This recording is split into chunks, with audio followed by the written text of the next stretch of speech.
Broadcasting from Century Studios in downtown Regina, Harvard Media presents the all-new Sportscage, where Saskatchewan comes to talk local sports. Brought to you by the Saskatchewan Roughriders Foundation 50/50. Visit www.riders5050.ca to purchase your tickets for this week's game. Be a part of the show. Call 1-866-767-0620 or text 306-936-6262. The all-new Sportscage. Streaming at sportscage.com and on the radio at 620 CKRM. It is Wednesday, and it's Barney Shinkaruk with Sharky for the first hour. Colson, Curtis doing their thing on the other side of the boards if you're watching the stream. Sportscage.com. Thank you very much. We have an interesting program today. We're going to start with Farhan Lalji from TSN in a bit. We're going to talk CFL. We're going to talk college football. We're going to talk NFL, maybe even a little Vancouver Canucks. We're going to go back down the NCAA CHL player scholarship transfer hockey thing at about 3:40. We're going to be joined by Wayne Crozier. He's got some interesting things off the heels of when we talked to Daryl last week, so he wants to clear up a few things that he knows on his side. Hour two, we are going to be joined by Saskatchewan Roughrider Jermarcus Hardrick. And he's going to be with us for the 2 hours, and it's going to kind of be like a co-hosting thing. We're going to chat football, we're going to chat Riders, we're going to talk about, we're just going to have some fun. We're going to find out what is he all about? What has he seen in his life? What kind of stuff does he like? What are the guys on the team like? What are his former teammates like? We're just going to have a whole lot of fun. We're going to find out what he knows about. He's played in Winnipeg, and he was second stint with the Riders. I mean, what does he know about hockey? What does he know about curling? What's the coldest game he ever played in? Different things like that. I want to hear about the Arena Football League. When I was looking them up today, I want to hear about that. I want to hear what that was like. How's the Arena Football for a big guy? Right? Yeah. Like it's, the last 2 hours will be that. We're just going to have a lot. We'll be running down everything else in the sporting world. If you have questions or comments, mostly questions though, comments I usually delete. 936-6262. Capital Ford Lincoln text line, Saskatchewan's #1 Ford retailer, Capital Ford Lincoln. Let's go out on the Western Pizza guest, unless I missed anything that you wanted. I wanted to hear this Bama story on this shirt. You were going to tell us a story. Well, let's bring Farhan in. Okay. Western Pizza guest hotline. I didn't think Farhan would want to come on Saskatchewan radio after last weekend. Perfect pizza, generous amount of toppings, plus all the Greek food you love like souvlaki, ribs, and salad. The goodness you just can't make at home. Farhan, I don't think he doesn't work for the team or play for the team. He just covers the team. So I don't think it's that big of a deal. But saying that, Farhan, it was a drubbing. And we had Luke Mullender on the program yesterday. And Luke, as a guy who's been in the trenches, and you've been around, when you're on the sideline, you might have been able to sense this, although you were in that absolute heater of Calgary and Edmonton on the weekend. He thought that BC, right from warm-ups, they didn't look engaged. They didn't look into it. They seemed passive. And that's coming from a former player. And then they come out, obviously, tough circumstance on that interception. But after that, it did seem like they were absolutely flat. All fair. And I do want to hear your Bama T-shirt story. But so you're not getting away from that. But you're right. And that's one of the challenges that this team has right now. I mean, I do believe there is a real lack of belief in this team's ability to even go on a run and to win big games. And, there's certain players that believe in themselves, but I think there's a lack of belief in the collective. So then, on the second play of the game, when you have that ball bounce 9 times and fall into a rider's hand and go back for a pick 6, when you're a really, really fragile team, everything immediately comes crashing down. And then there becomes a lack of belief in your ability to kind of get it back, right? So when you play a team like that, and Saskatchewan may be doing that again in a couple of weeks in the Western Division final or semifinal in BC or in Saskatchewan with BC there, if it goes that way, that's going to be a big key for Saskatchewan again. Get on them early. And then when you look at the decision that was made yesterday to give the ball to Vernon Adams, I think that's part of it, because Rick Campbell is not this coach that's constantly on the pulse of his players. He needed to find something to get their attention.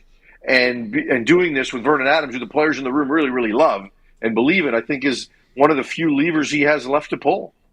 And it's great that you brought up Vernon Adams, because that's where I was going to go. My comment is around, they had a great opportunity when they got the guy back from the U.S. and they thought this is wonderful, but they took a quarterback who had him at 6-1 and sat him down and said, no, this is our new starter now and you're not it. Everybody said it didn't cause any problems in the dressing room. They didn't look like a cohesive unit on Saturday. Well, you're right. And look, a lot has happened since then. And this is a case of a lot of people, the majority of these players were here in 2022 and know what Nathan Rourke looks like and plays like. So I don't know that it divided the room, even though, look, I lived it with Dave Dickinson and Casey Printers, right? It absolutely divided the room. Whereas here, there is a mutual respect for both players, but I'm sure there were some that felt Vernon had been mistreated. Now, as you go through the chronology of events, it's not as simple as to say one got sat down in favor of the other, because one was hurt, right? And so if Nathan Rourke had come to Saskatchewan and at the same time in August and come to Corey Mace and Jeremy O'Day and say, I want to be a rider for the next 3 years, what do you think would have happened?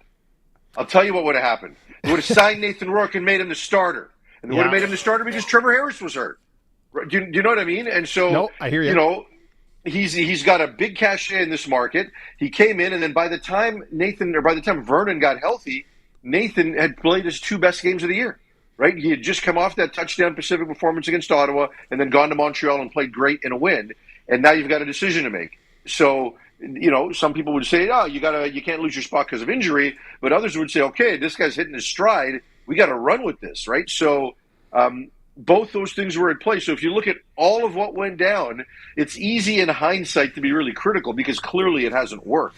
But if you go back to that moment of decision, I don't think they made the wrong one. I think people, if they step back, like I always say, okay, and go and say it in front of a mirror, anybody would have done the same thing. With the injury at that time. Sure. Injury, and then he, like Farhan said, he plays his 2 best games. Well, then you keep riding him. And he's Nathan Rourke. Just hasn't gone that way. What do you think? What do you think is really in Nathan's head right now, Farhan? Do you think there is a little bit of disbelief with the time off that he had, that he came up in his skill set? Yeah, I think he's totally trying to wrap his head around why it's not going the way it's going. And people think I'm an apologist, but I got a ton of time for both of these quarterbacks, much like I do for Trevor Harris in Saskatchewan. And we judge Nathan on a different curve than we judge others, right? Like when Vernon Adams throws picks, people are aghast. Guess what? Nathan Rourke threw picks in 2022. Right? But people viewed it differently. And now when he plays ordinary football, because he hasn't played terrible, his touchdown to interception ratio hasn't been great. And obviously the win-loss record hasn't been good. But the real problems with this team are defensive, right? Like their defense is horrible. So now all of a sudden there's even more pressure on Nathan Rourke to get it done and to produce, at a higher level because the defense isn't going to carry him. And so then when he plays okay, not terrible, okay, we look back at 2022 and judge him on that curve and say he's playing terrible. And that's not necessarily fair, but from his perspective and your question about what's in his head, everything's in his head. And the superpower that Nathan Rourke had in 2022, in my opinion, was his ability to remove all of that and stay present on what was important in that moment. I go back to a game in Saskatchewan where he was struggling out of the gate. Well, he just kept chopping wood, and after turning the ball over in the first quarter, got his team back in it. And he did that in other games. He can't do that now. Right now, everything weighs on him. 5 teams in 11 months, and NFL dream being dead, and I'm not getting my CFL production back right away, and it's not the same receiving core, and Vernon's right there, and half the team wants him to be the starter. Like there's so many things that are in his head that even he's starting to realize it, and I think there's a part of Nathan that will be relieved at some point when the season's over. Interesting. Can I switch to the Canucks now?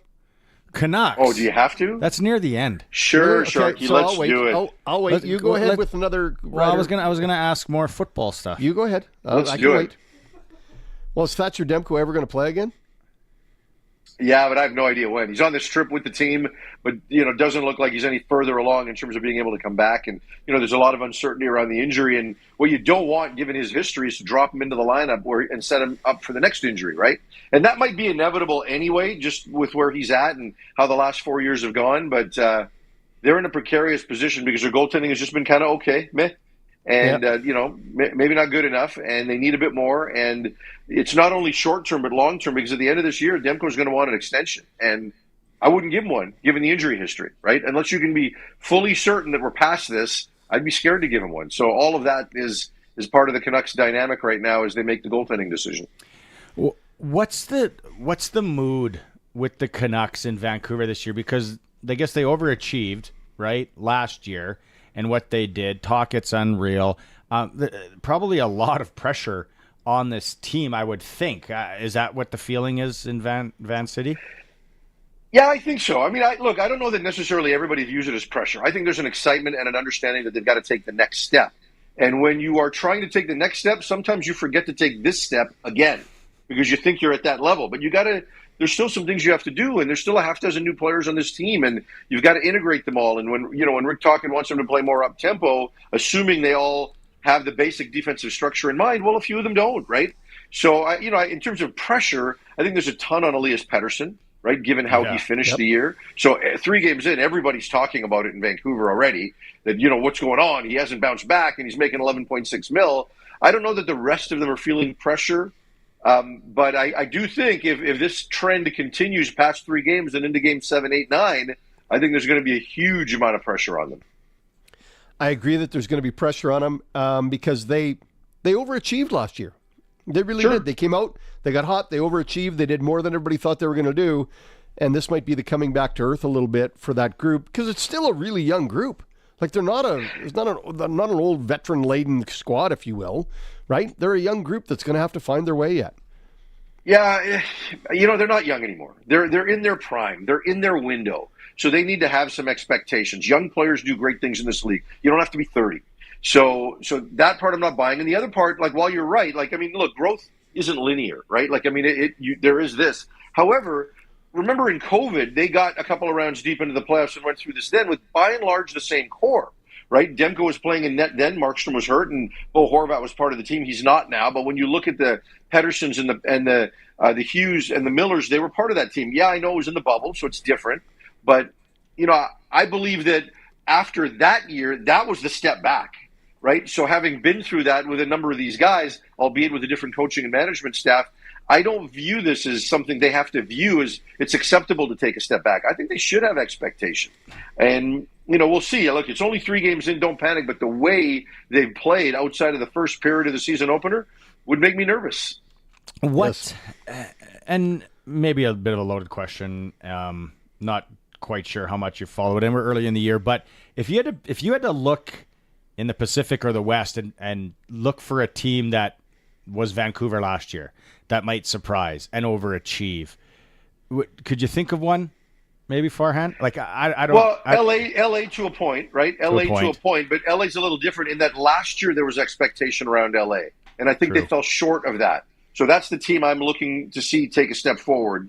Calgary's had a good start. Their roster's not going to allow this to be sustainable. At least I don't believe it will.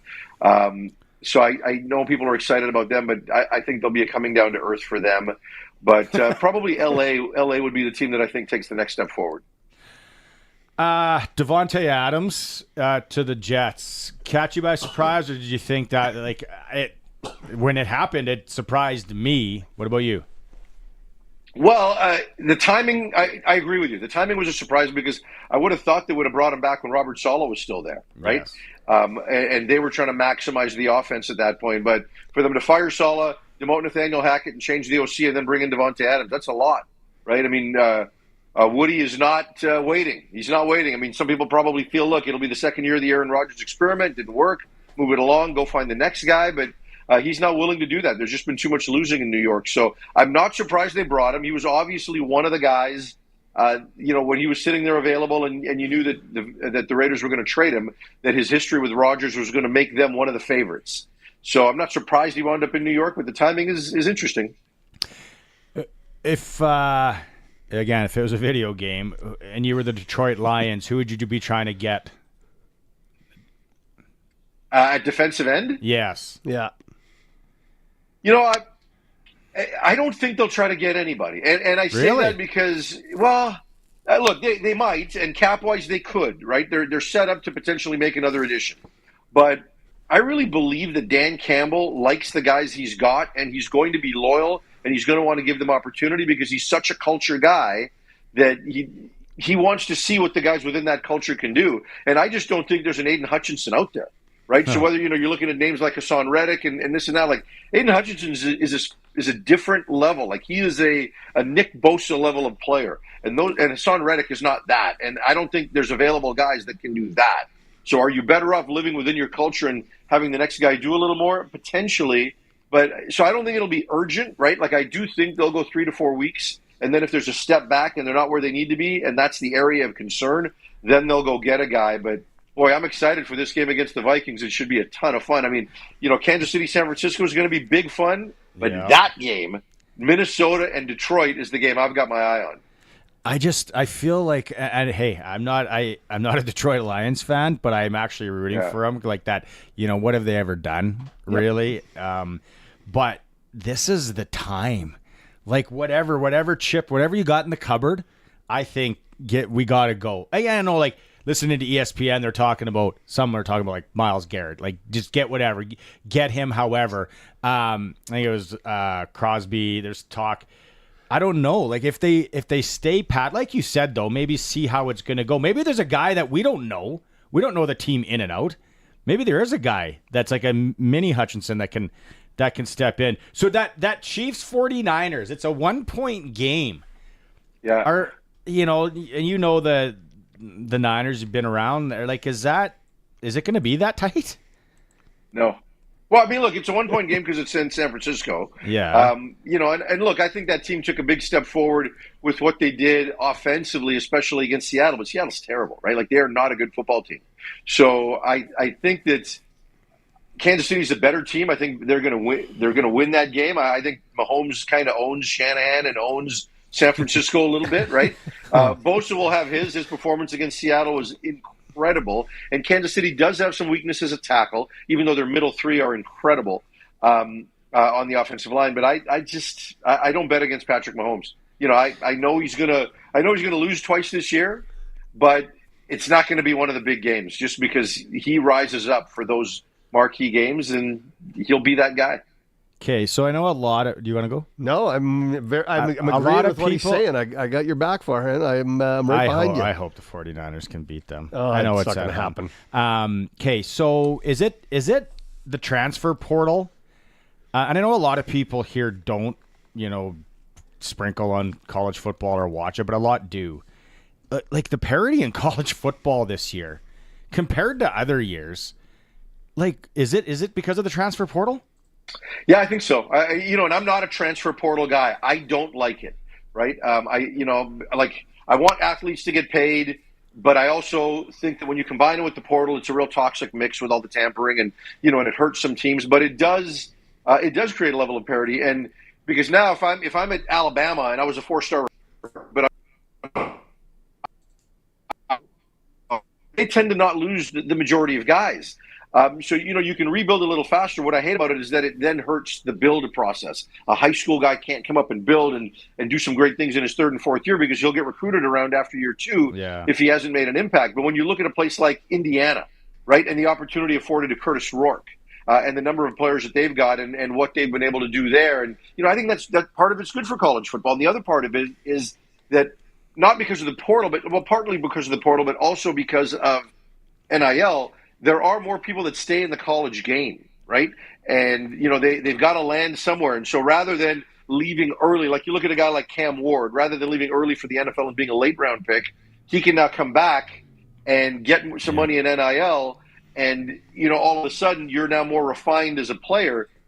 So, it helped Jaden Daniels. And look what he's doing right now. And, guys can stay in the college game, even in basketball, a little bit longer, and it's going to raise the level of play across the board.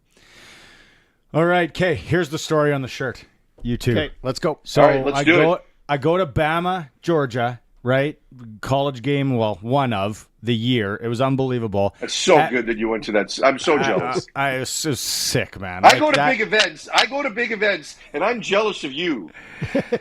I'm so glad we went, and I got to cross that off the bucket list. Like, people got to go. So anyway, you know what it's like when you go to a game. We weren't guzzling hard or anything, but we just had the little plastic bag, and I'm like, I'm going to buy one shirt, and I'm going to buy a hat, and that's it. So I bought this shirt. Well, we didn't eat really because we drove 3 hours from Nashville. Well, okay, I'm going to get those chicken fingers over there. So I get these mediocre chicken fingers. I eat them with one tall boy, whatever. Second half, I look at my shirt. Well, there's a big grease stain. And I'm like, I hope that's beer. You know that? Yeah, like, where's that? No, it's grease. So I bring it home. I clean. My wife is like, you got to put Dove on. You got to put the stuff on it. And then I'm an idiot and I dry it. So the stain is now set in. And I'm like, the only shirt I bought in Alabama.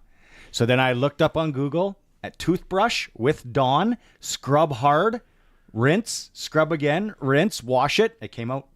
Shirt's alive. Look at you. Shirt's back alive. You're getting, you did the free plug for Dawn right there. Yeah. See, the better story would have been that you were wearing a Rider shirt at the Bama game and you spilled stuff on the Rider shirt, and then you had to go out and buy another shirt to wear so that you didn't look like an idiot for the rest of the game, and that was the Bama shirt that you bought. That would have been the better story.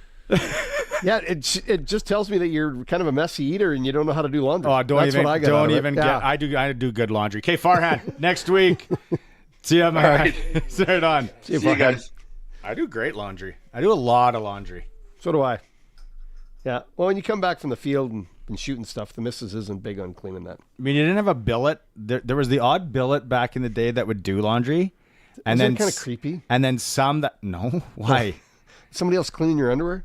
I don't care. Go nuts. All right. If you got some sort of kicks by cleaning my underwear, go ahead. No, it's and then you had to. I had this one billet in the States, amazing. Like, he was a home builder, so no shortage of cabbage. But he treated me like gold. My job was that I had to make my bed and shovel, and we got mountain snow, and we had a heated driveway. But he would make me shovel. But I had to make my bed. We had a maid. We had someone that bought groceries. We had all this stuff, but I had to make my bed. I had the best, Philip. Was he an old military guy? He did have some sort of military background. Yep.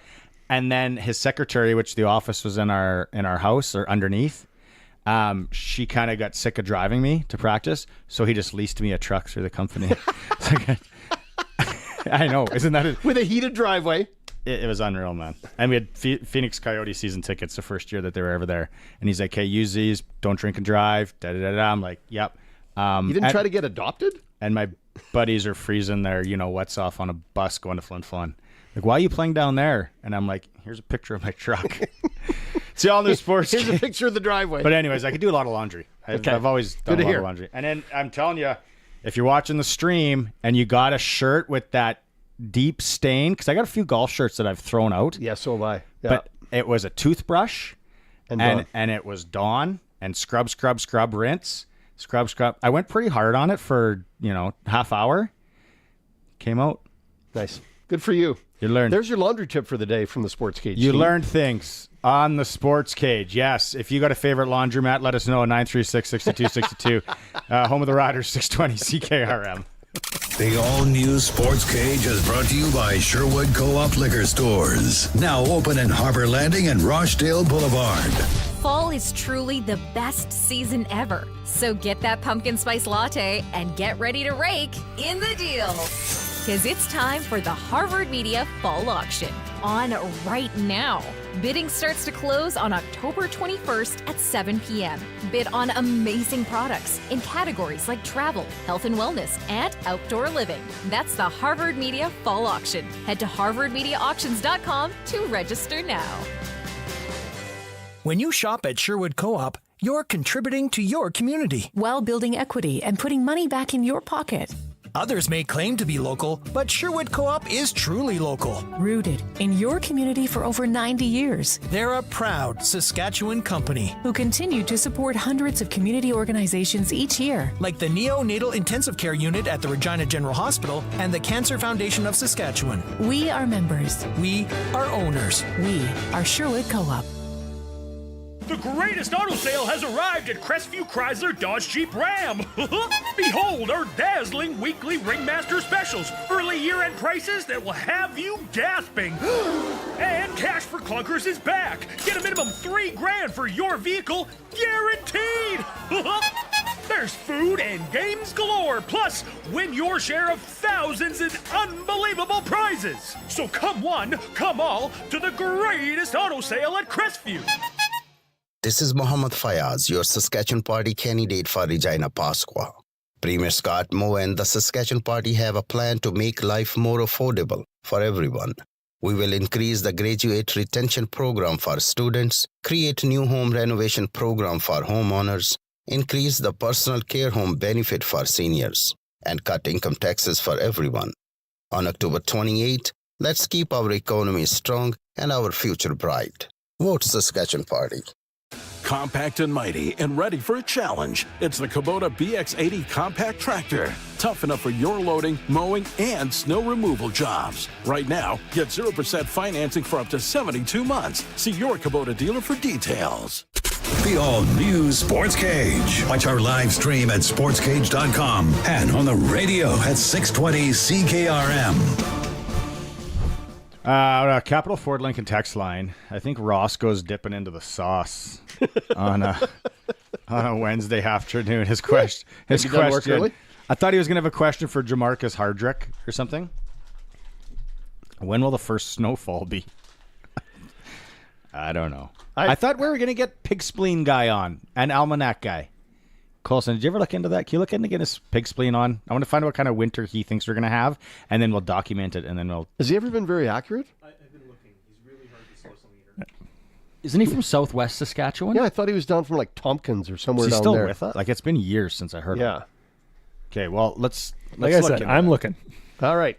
Let's well, look if into anybody's that. going to find him, Colson, it's you. You're going to track him down. NHL this evening, Los Angeles taking on the Toronto Maple Leafs. They don't play that often. Every time I think of LA playing Toronto, I think of the, 93? Yeah. Cup semifinal. Felix Potvin, Wayne Gretzky, Marty McSorley. Doug Gilmour. I think was that. Did McSorley and Clark have their fight in that series? Was that their big scrap? Oh, was it? Did they fight in that series? That kind of rings. I know they fought, but was it in that series? Wayne Gretzky's non-call on the high stick on Gilmour. Anderchuk? Was he playing? Young Anderchuk? Might have. Leaf fans are still crying about Todd that. Gill? Todd Gill, I believe, was there. I don't know why I remember Todd Gill. Of all the guys to remember Dave in Ellett, that series, Todd Gill. Yeah. Todd Gill, the 5-cent common. All you hockey card guides will get that.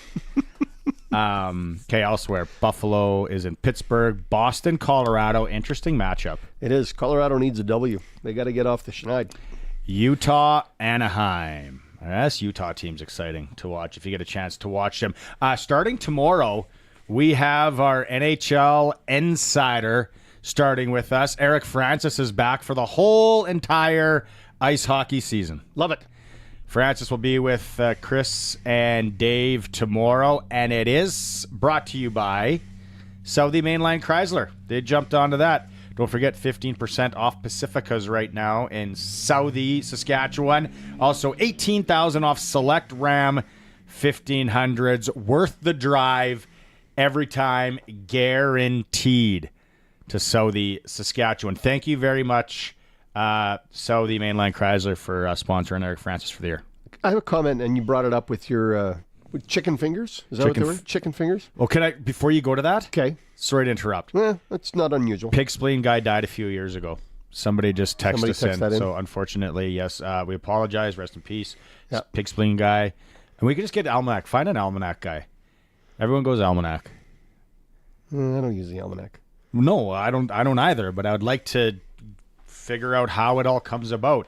Whose best guess is this? Who's coming up with the... Is it an El Nino or an El Nino or Nina or... Now you're just making things up. No, I'm not. There's actually a thing, but I don't know which one it is. Okay. Yeah.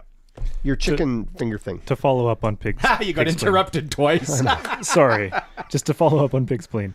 Gus Wickstrom was Pig's Spleen guy. Yeah. He did pass away, I think this is about 15 years ago now. Oh, wow. That It's long. been that long, Yes. eh? His nephew does continue the tradition in some manner, so I will continue looking, but that's Can I what guess? I have. Does it have his name? His nephew's name? Yeah. Nathan? Nope. Oh, I like playing guess the name. Jeff is his name, but yeah, I will continue looking. Okay, Greg. No, I haven't. Okay, now the floor is yours. Thank you. Appreciate the opportunity to speak. You commented on the bad chicken fingers at the Bama-Georgia game. Yes. And I didn't think, say bad. They were mediocre. I think Stadium Food has mailed it in. I really do. I think they've stopped caring and just producing crap and giving it out and overcharging for it. Spiro from Western Pizza would be Offended. angry right now because he still runs a heck of a pie at Mosaic See, Stadium. he's on the other side of the stadium. I don't get around there. Western Pizza's beautiful there. I know. I don't get around to that side. It's all fresh. It is. Okay. So what else are you? Well, one of my because favorites. other stadiums? One of my favorites was in Seattle at the baseball stadium. Mm-hmm. They had these garlic fries. Oh. And they came with a side of apple wedges for afterwards to cleanse your breath. They were delicious. They were so good. Of all the things I remember in Seattle, it was the garlic fries. I remember having garlic fries at what's it called? The San Francisco Giants ballpark, PNC. Yeah, I think so. Something like that. And Mrs. S and I, were they garlicky? Well, I'm never getting these again at a game. I don't know. Yeah, like this at Tuscaloosa. I didn't Bryant Denny Stadium. I know there was a lot of people eating the massive dough pretzel things. Yeah, that's a lot of dough. Yeah, a lot of people were eating them, but a lot of people there were skinny too. And then not if they keep eating those pretzels, they won't be. I was they were all so young. Yeah, the mediocre chicken finger, kind of cold. Very nice service though. Service was good. You know, one of the best in stadium items to eat I've ever had. Go on. Gillette Stadium, Foxborough. I've gone back twice to the same concession for the beef on a bun or like Philly cheesesteak. Really? I don't know what's about it. Maybe it's because I'm always, nursing one and just ready to eat anything. Yeah, no, I'm trying to think now of like other ones I've been to that I've. Something that you remember that was really good. Like I know there's lots of bad stuff out there. What do you remember that was really good that you ate and you went, this was they put some effort in? Popcorn at Madison Square Garden. Best popcorn I've ever had at a stadium. Really? Yeah. And actually MSG. the beers weren't that expensive, I remember, as well. It was like 7 years ago now. All right. That's a place to go watch any sporting event. Like It's on my bucket list. I got to do especially hockey. Like they go nuts. And it was a Sunday at 6:00 against the Arizona Coyotes. So my buddy and I'm like, we'll get tickets. Don't worry. It's a Sunday against Arizona. We start walking. Like we were stayed at the park or whatever, and then we start walking, and I'm like, oh, this is actually busy. I'm like, is it a holiday tomorrow? What did I miss? And then we get to the lady's like, well, all we have are these 2 tickets here. And they're like, they were more expensive than we wanted to pay. And I'm like, well, I guess we got to go. Get in there. It is just rocking. And when they score, they play that song. And the building kind of shakes. Anyone that's been there that's listening right now, recognize that tune. Can you recognize that tune and bring it back to us? We'd like to know what that was. I thought that I did a pretty good job of it. That's what it is. The New York Rangers goal song. Colson's on it. And it like kind of shakes like because it's elevated, so they say. The arena? Yeah, it's like the 7th floor. Or something. It's not quite that. Like I know because Penn Station's underneath. Yeah.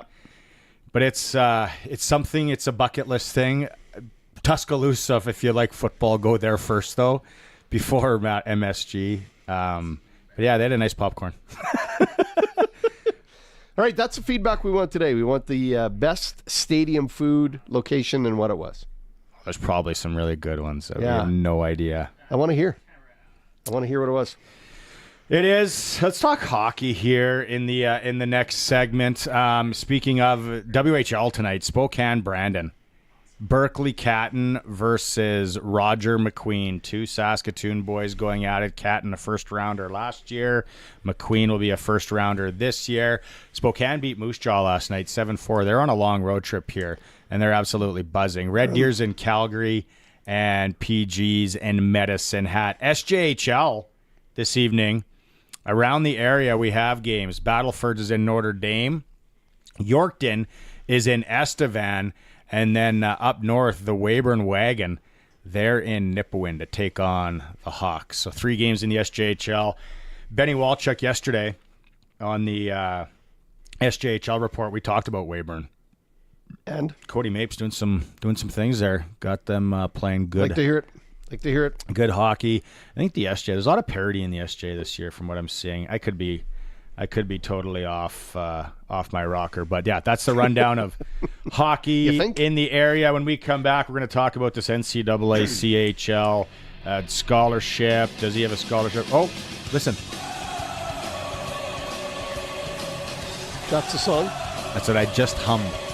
I don't know. I hummed the exact same thing. I don't think so. I don't think you hummed that. Let's go back. We're going to have to cut the tape up here and break and then go and play. It's the all new Sportscage. Watching the stream, sportscage.com. Howdy, Wood Country Woody again. I gotta tell you, when I first learned TimberTech composite decking material is super low maintenance, well, that pretty much sealed the deal right there. I'd rather sit on my deck than sand it, tell you what. But TimberTech composite decking material also comes with tons of pretty colors and features a sweet little hidden fastener system. When you need pretty and pretty easy to build with, it's TimberTech from Wood Country. Your home is your castle. In McLean, Estevan, and Tisdale. The ball is snapped. He scans the field. He's going deep. What a play! Rider fans, make your own great play by going to riders5050.ca. You can now buy tickets for every game, home or away. And don't wait for the last minute. Get in on the amazing early bird prizes. Everything raised is used to support minor football in Saskatchewan. Support a great cause and just maybe score a big win. Get your tickets today at riders5050.ca and go Riders! Sponsored by ISC. You've probably heard people say, happy spouse, happy house. For my wife, it's as simple as keeping the Wi-Fi running and making sure the house stays warm all winter. That's why I always call on Aero Plumbing and Heating for everything from maintenance to energy service or unit replacements. Right now, you can get a new furnace from Aero starting at just $67.50 a month plus a $650 Sask Energy rebate. That part keeps both of us happy. Call the straight shooters at Aero Plumbing and Heating or visit aeroplumbing.ca. Aero Plumbing, Heating, and Air. If you want to optimize yields and profits, you need the power of PRS technology from Western Ag. An accurate measure of the soil's power to release nutrients, a customized crop plan, a complete understanding of the best crop options for your fields, and a network of professional agronomy consultants. That is the power of PRS technology from Western Ag, helping you grow more profit. Go to growmoreprofit.com and sign up your farm for soil sampling. Welcome back to the all-new Sports Cage. Connect with the show. Call 1-866-767-0620 or text 306-936-6262.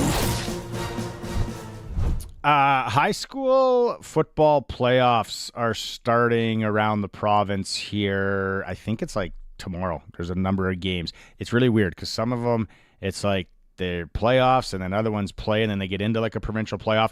We want to know, what are the games that we should be focusing on? It's hi@sportscage.com. That's his email address. Send us an email. Let us know in your area who's doing what games we should be watching. It's all brought to you by Regina Motor Products right now. And I got to think about this here next week. $20 off a tire changeover at Regina Motor Products. They sponsor a Friday Night Lights segment. So let us know on the high school football front. We're going back out on the Western Pizza Guest Hotline, and we are talking hockey here. We're joined by Wayne Cozier.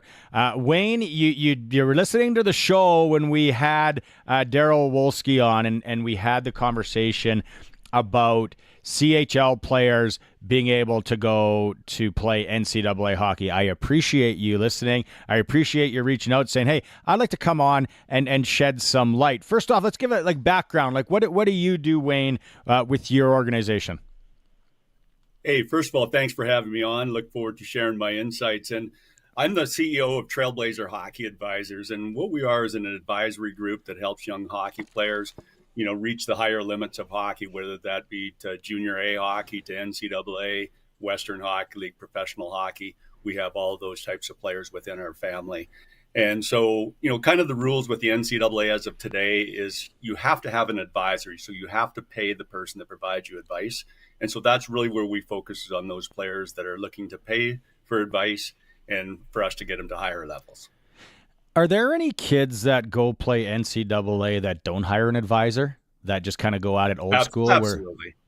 Yeah, absolutely. No, there's lots of players that, if they're, astute themselves and kind of research stuff online, or that maybe their father or their mother was involved in NCAA sports or things like that, you can definitely do it by yourself. But we find just the majority of families and players are more comfortable if they hire somebody that's been through the process before.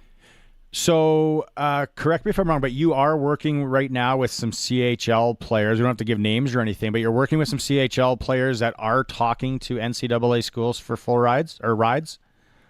Yeah, absolutely. And you're correct. They are full rides that we're talking for these players. And so, it's one thing that, Daryl made some great comments there last week, but, the one thing I just wanted to make sure that's clear for your audience, that I don't expect many CHL players to go for the NCAA with anything less than full rides. It's also important to know that in the 25-26 season, the NCAA hockey is going to allow 26 full scholarships per team versus what was historically 18. So any teams that are looking to offer the 26 full scholarships, essentially everybody there is going to be getting a full ride.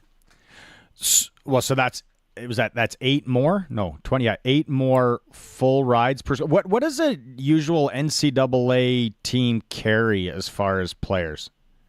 It's 26 is, I believe, the roster limit right now.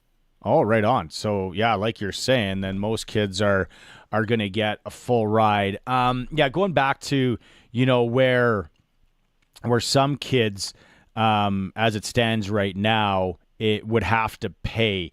How does it work for NCAA as far as, financial aid, and how many different avenues are there to help these kids that just can't pay? Yeah, well, there's a number of different avenues you can go. And I guess the first thing to provide clarity on is NCAA Division I versus Division III. So Division I is the only division that can provide you athletic scholarships. So just because you're a great hockey player, they can give you 100%. And that's the only college division that can do that. Then you're at NCAA Division III, and then you're reliant more on your academics. So it's primarily academics, merit-based scholarships, academic-based scholarships, and financial aid. So those are a few of the areas that you can get aid from. So again, in D1, you're applicable to all those. You could have your athletic ability, which can anywhere from 0 to 100%. And then add on the financial aid, merit-based, and academic scholarships.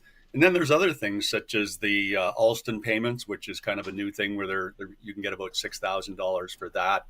There's the name, image, likeness, or NIL, as some people use the acronym, that you can access a pool of money for that. So there's a number of ways to access funds today in NCAA hockey that historically hasn't been available for players. That is very interesting. Do you see where the CHL right now, how does it work? So if you sign an agreement where you get your schooling paid for, whatever, do you see it where it's changing that? First off, maybe the first part of the question is, now if a kid transfers or wants to go play NCAA hockey, hypothetically, would the Regina Pats have to pay so much of that kid now going to Denver, whereas before he was going to go to the U of R? Okay, I think the best way to answer that question is to explain, and we'll talk specific to the WHL, so the Western Hockey League, standard player agreements and scholarships. So the standard agreements basically would provide a Western Hockey League player 1 year of books and tuition for every year the Western Hockey League, and that's for their home university. So each player, when they sign a standard player agreement, would dedicate their home university, and it's the closest major university to their home address. And so you register with that school. So say a kid, and I'll use my son as an example, he's from Regina, so his home school was the University of Regina when he played with the Prince Albert Raiders. So when he goes on to college, which he is now at the University of Saskatchewan, the Western Hockey League just pays what it would cost you to go to your home school. They won't pay to whatever school you decide to go on. So the example used is if you go to Denver, that's great. Denver might be $60,000 or $70,000 US, all inclusive with room and board and stuff. But the Western Hockey League scholarship would only cover your books and tuition as if you were going to your home university, which in my case would be my son's would be University of Regina. So the player could take that pool of money and put it towards his education or any of his expenses at the University of Denver if he moved to there. Again, that's the way the contracts are worded today, and I would fully assume the Western Hockey League is going to modify their agreements going forward. Yeah, I would. One would think. Anyway, how does and I don't know now that your son is playing U Sport, how is U Sport going to play into all of this? There's a lot of people talking about what the impacts are. A lot of people are panicking. I think there's going to be some shakeup here in the first year or so. But after that, I would just totally see it normalizing. There's a ton of elite hockey players in North America and globally because, again, there's Europeans players coming over and playing U Sports and NCAA and stuff. And so there's more than enough to fill all those NCAA Division I and U Sports teams. It just may change the mix a little bit. So there might be a couple of CHL players that decide to go NCAA to pursue their higher levels of hockey and education. And there could be, theoretically, USHL players that maybe don't have room now to get into the NCAA due to CHL players. So they decide to come north and play U Sports and pursue their education. So again, there'll be lots of change this first year. But after that, it's just every player will find his pathway that's best suited for him and will go that way. So they'll both continue to be elite levels of hockey. It's just a little bit of a different recipe in the makeup of the players. Academically, one of the challenges, I'm sure there's a lot of smart kids that I guess the misconception is these kids play Western Hockey League. They're not good students. Well, it's not the case at all. A lot of them are good students. But the other thing is you can be a good student, but there's always the obviously the SATs or the NCAA clearinghouse that a lot of these kids would have to do as well. How do you explain that when you talk to kids and parents that are preparing their kids maybe for an NCAA route? Yeah, so when we bring any of our clients on, we go through a detailed discussion of their potential pathways in front of them. And that's why we're called trailblazers. We build pathways for our players. So we certainly talk about the NCAA clearinghouse, which is now a requirement of playing Division I hockey. And really what the clearinghouse is for your audience is it's just basically a portal where you upload your academic transcripts so that they can verify that you have the 16 core subjects, that you meet the academic levels that are required. And it also confirms your amateurism certificate, which is your ability to play NCAA hockey.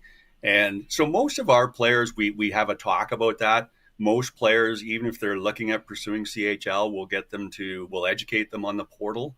In the case of our one Western Hockey League player that we're looking at potentially moving to the NCAA next year, he's now currently filling out his NCAA clearinghouse profile, uploading his transcripts and stuff so that he's all ready for when that more formal written offer comes in and he wishes to accept it.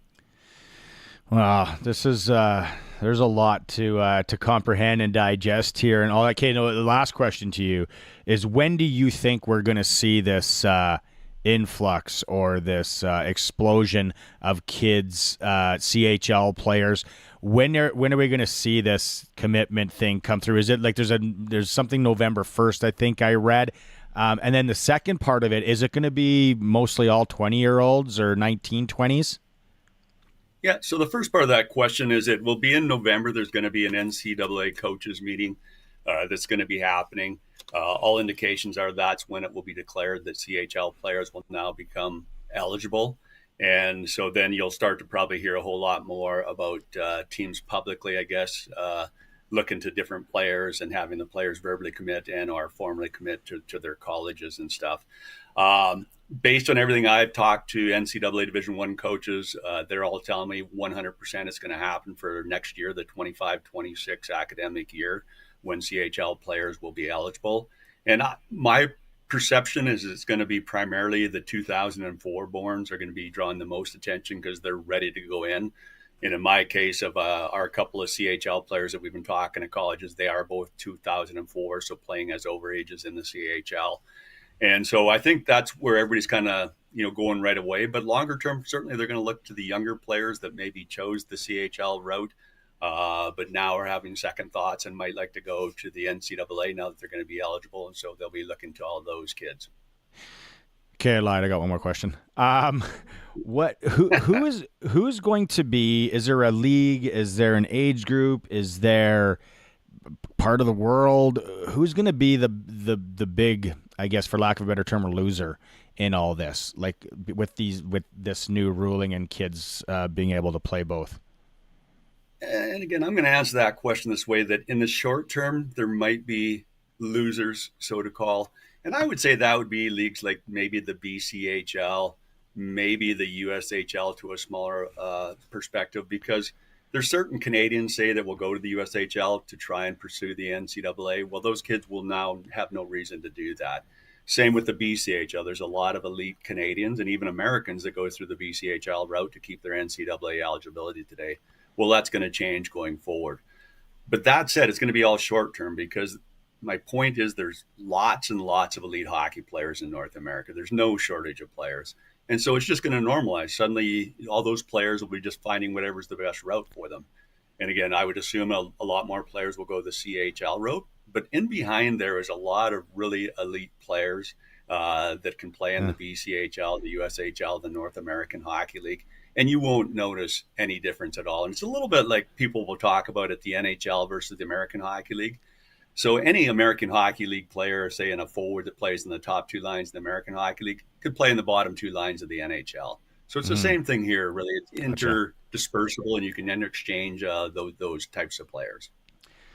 This is awesome. Well, like I said, a lot to comprehend, Wayne. Let's keep the lines of communication open. Totally appreciate you coming on today, reaching out and giving us some clarity on it. And all the best with Trailblazer hockey in the short term here.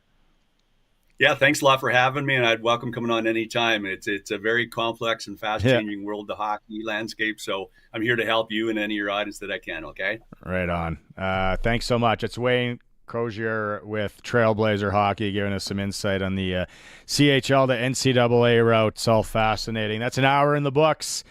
The all-new Sports Cage. When we come back after the news, get your questions in, 936-6262. New co-host, special co-host, Jermarcus Hardrick joining Sharky and I. It's the all-new Sports Cage on the home of the Riders, 620 CKRM.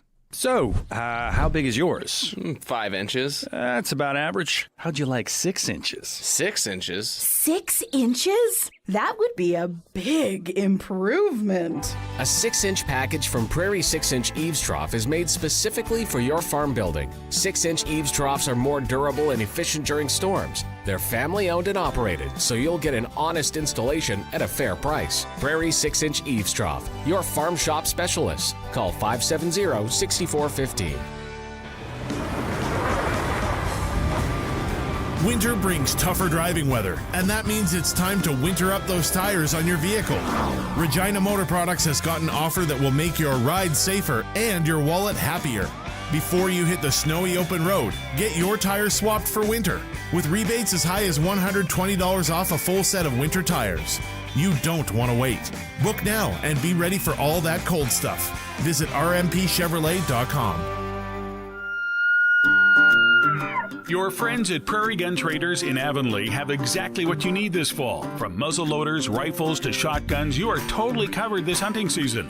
Plus, browse through their great selection of ammunition, optics, calls, trail cams, scents, knives, and more. The hunting store that has it all. At Prairie Gun Traders in Avonlea. You have a friend in the game. Main Street, Avonlea, or check out prairieguntraders.ca. Hi, I'm Deb Davies with the Saskatchewan Foster Families Association. We're celebrating Foster Families Month this October, thanking foster parents for their commitment to families. Consider joining us and build a brighter future for a deserving child. Our team provides ongoing training, advocacy, and support. If you've ever imagined becoming a foster parent, reach out today at saskfosterfamilies.ca.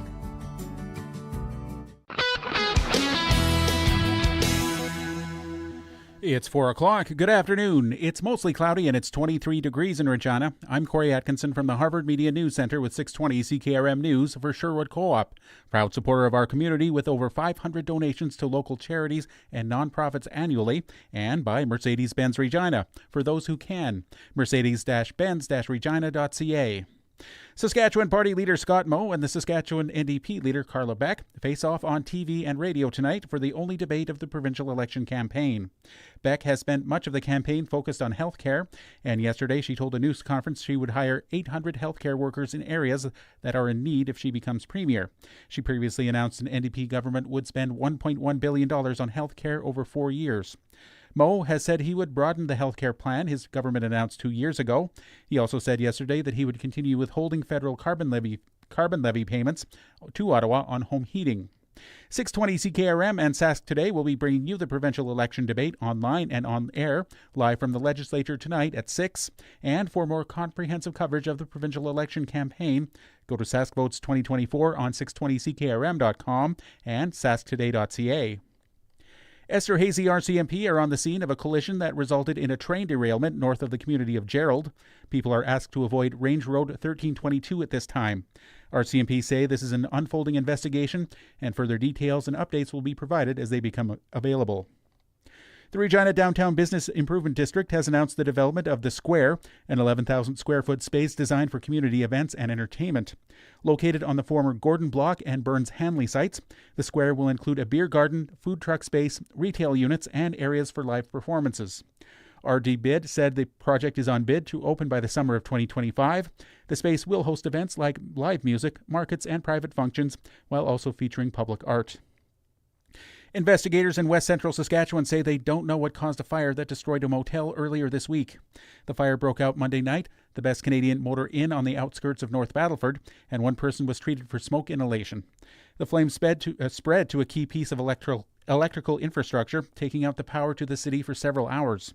Officials say about 40 of the motel's 50 rooms were occupied, and anyone displaced can contact the Red Cross for support.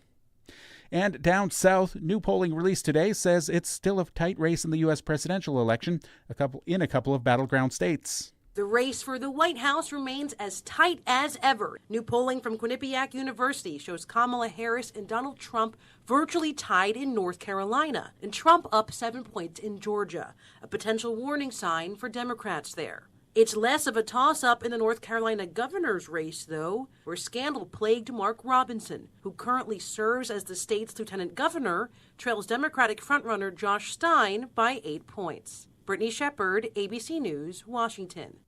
That's your 620 CKRM News. Read more stories from around your community and around the province at sasktoday.ca and 620CKRM.com. Your weather is next. The luxury of Mercedes-Benz has never been more within reach with the fall demo event at Mercedes-Benz Regina. Save up to $32,000 on select models like the luxurious EQE 350. Get the premium performance and elegance Mercedes-Benz is known for, but with unmatched value when you choose certified pre-owned. Take advantage of the opportunity to experience the Mercedes-Benz you've always dreamed of, without compromise. Book your test drive at Mercedes-Benz Regina.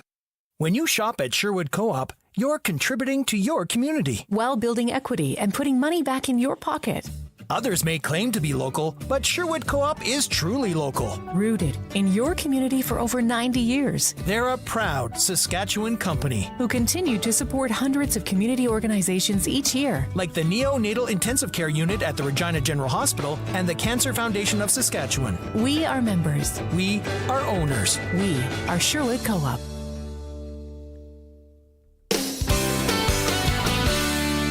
And now it's time for your 620 CKRM Precision Weather Forecast for Line X Regina. Sirius Protection, Killer Looks, 1865 McCarra Street, and by Wolf Industries, your truck repair specialists in Grenfell, servicing all sizes of trucks, SGI accredited. Tonight, partly to mostly cloudy and a low of 5. Tomorrow, a mix of sun and cloud and a high of 14. And on Friday, mostly sunny and a high of 12. At this hour in Moose Jaw, it's partly cloudy. Winds are from the south at 13 and it's 25 degrees. Regina is mostly cloudy. Winds are from the southeast at 22, gusting to 33, and it's 23 degrees. For more local news that matters to you, subscribe to the daily newsletter at sasktoday.ca. Whether Smokey's after you or not, when you're on the road in your big rig, you're in a hurry to get to where you're going, and you need a part shop you can trust. Wolf Industries is the premium choice. They're your family-run truck mechanic shop with a full line of parts for big semis, with certified AC technicians for the hot summer. Stop in at their Grenfell location for all the parts and repairs you need. They're SGI accredited for safety inspections and have 24-hour emergency call-out. Wolf Industries, the best for your truck. 10-4. When you want the best for your truck, you want Line-X. Your truck has withstood the harshest elements Saskatchewan has thrown at it. Rocks, gravel, rain, sleet, and snow, and left with no chips, no rust. Line-X protective coating keeps your truck's bed liners, rocker panels, and bumpers looking like brand new. Don't settle for Brand X. Go with Line-X. It's serious protection. Come see why everybody loves taking their truck to Line-X Regina for their rocker panels, bumpers, and more. Line-X. Make your truck complete. 1865 McCarra Street. Broadcasting from Century Studios in downtown Regina, Harvard Media presents the all-new Sports Cage, where Saskatchewan comes to talk local sports. Brought to you by the Saskatchewan Roughriders Foundation 50/50. Visit www.riders5050.ca to purchase your tickets for this week's game. Be a part of the show. Call 1-866-767-0620 or text 306-936-6262. The all-new Sports Cage. Streaming at sportscage.com and on the radio at 620 CKRM. You know what I didn't mention in hour one? The Saskatchewan Roughrider Foundation 50/50. You heard Big Voice there talking about it. The game isn't for a week and a half against Calgary, but you can jump in and get your Riders 50/50 at riders5050.ca. Why? Because if you do it before next Wednesday, so a week from today, you get in on the early bird prize. There's been some really good ones. We're down to the bottom, though. We're down to the end of the year. No, they come in with the thunder on this one. Oh, really? What do we got? I don't mind this one. Dominican Republic vacation. Includes flights, obviously. Accommodations for 2, all-inclusive resort, shuttle transfers, or you can take $5,400 cash. That's a good early bird prize. That is a very nice prize. Have you been to the Dominican? I have been to the Dominican. Loved it. Beach was fantastic. Oh, yeah, because you were there near Punta Cana? Yeah. That's like that beach is unbelievable. It was very nice. The only thing I didn't like is a long flight home. Because you're They're coming all a against long flight home. that jet stream, and you got to... No, it was a little bit too long on the way home. I loved it, though. I wish I would have went for more than a week, but... Kids were young. I'm not retired. We always wish we had longer than a week on holidays. Riders5050.ca. You can get it on. It's hour 2 of the show. As we teased, we had it on our social media. If you're watching the stream, we got a new co-host for the next 2 hours. He's coming in. We called him up from the practice squad, so to speak. Yeah. Jermarcus Hardrick, Saskatchewan Roughrider, is joining us. Thanks so much for coming by and doing this. Man, thank you guys for having me. Excited to talk ball with you guys. Let's go. Yeah, we're going to talk ball. We're going to talk a little bit of everything. We're going to brush you up on your curling. I'm going to see how much you know about curling. Let's do it. I kept up with Jake Thomas curling event, so I know a little bit. Unfortunately, you go down to injury this year. Like I said, the one practice I had a chance to chat with you there. Got to just kind of know like this guy would actually be really good on the radio or the TV. You got a broadcasting future. I think no doubt about it. But you go down. There's so much, with you coming into this team this year. Obviously disheartening, but your spirits and like what everyone's talking about, and you were around the guys and you were rallying, like where do you get your demeanor, your charismatic, tones? Where do you get all that from? I just think growing up in a close-knit family, growing up with a lot of cousins, small town, didn't have a lot of bowling or skating rings and things like that. We had a lot of mud piles. We wrestled a lot in the backyard, and just being around and making fun. Yeah. Just making our own fun. And I've been playing football for a while and had a lot of wins. In high school, never lost a game. Whoa. So that became contagious to me, just seeing the older guys going pro, going college, and seeing the way they had that kid joy for the game in high school. And I go to my kids' practice now and I always just see that kid joy and something about that kid joy to be able to still have that. Something I want to keep a part of my game. It says so. It's Batesville, Mississippi, but it's Cortland, Mississippi is where you're like that's home, right? Yes, Batesville, Mississippi is where the hospital is. Okay, it's where the red lights are. It's where the high school is. Yeah, Cortland is on the outskirts where we have a post office, a couple gas stations. Every other turn is a trailer park, and I call it fun. Most people, when I got to college, they said I was from the sticks. So I understand now, it was the country or you're from the sticks. The sticks is a little deeper than the country. That is. So I'm from the sticks. That's awesome. Because I was looking up famous people from Batesville. You're on that list. Who would be the most famous person from Batesville, though, do you think? Oh, because of music, I go with Soulja Boy. I go with Soulja Boy. Soulja Boy was actually in my graduating class. Way! Really? So I actually grew up with Soulja Boy, and he came 5th or 6th grade. He made that song. We were in 10th grade. We saw him on BET, and we never saw him again at school. So it was a cool story. He played basketball, he played football. He was just one of the guys. He was rapping when he was younger. He was just one of the guys. We all rode a school bus, and I think our bus number was 937. So he had a song when we was growing up, like 7th grade, like 937 was the name of the bus. So he was always rapping, always the fun kid. He always wore sunglasses and rode on them. Like when you seen the entire like pop culture or whatever culture he was doing at the time doing that, it was almost like, okay, I've seen football players from here, and MySpace was big at the time. Just to see him all over MySpace and just to see him eating the same lunch and breakfast with me, it was like mind-blowing. Just proud of him, super proud of him. Wow. So what kind of athlete was he? He was a DB and a receiver. We're from the country, so he was on the smaller side. So we had one receiver. We played 2 tight ends and a fullback. So we didn't pass the ball a lot. So we didn't know 7-on-7 wasn't big then. So he was on the team. He was a receiver. He didn't get the ball because no receiver got the ball. So there's no hate. He was just blocking all the time. Soldier boy. Yeah.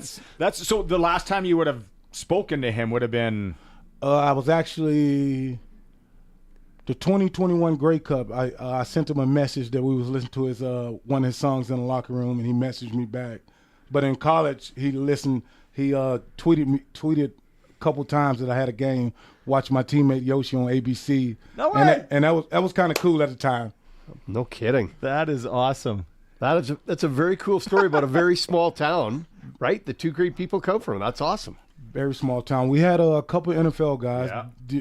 Deshae Townsend for the Pittsburgh Steelers. Mm-hmm. Okay. Dwayne Rudd for the Cleveland Browns. He was the guy that threw his helmet off after they won like 10 to 12 years ago. Yeah. They won a game, kicked the field goal. He threw his helmet off. They re-kicked, and he lost that game. Flagged him. So people know Dwayne Rudd from that. So he's from my town also. Not quite as famous then as you. No, those guys got the NFL pedigree down there. NFL is king where I'm from.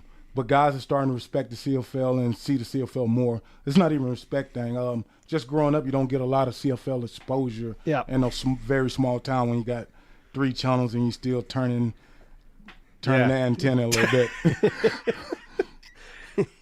Well, and so I wanted to go back to your small town and your family. You've got a whole group of siblings. You've got an enormous amount of siblings compared to the rest of us.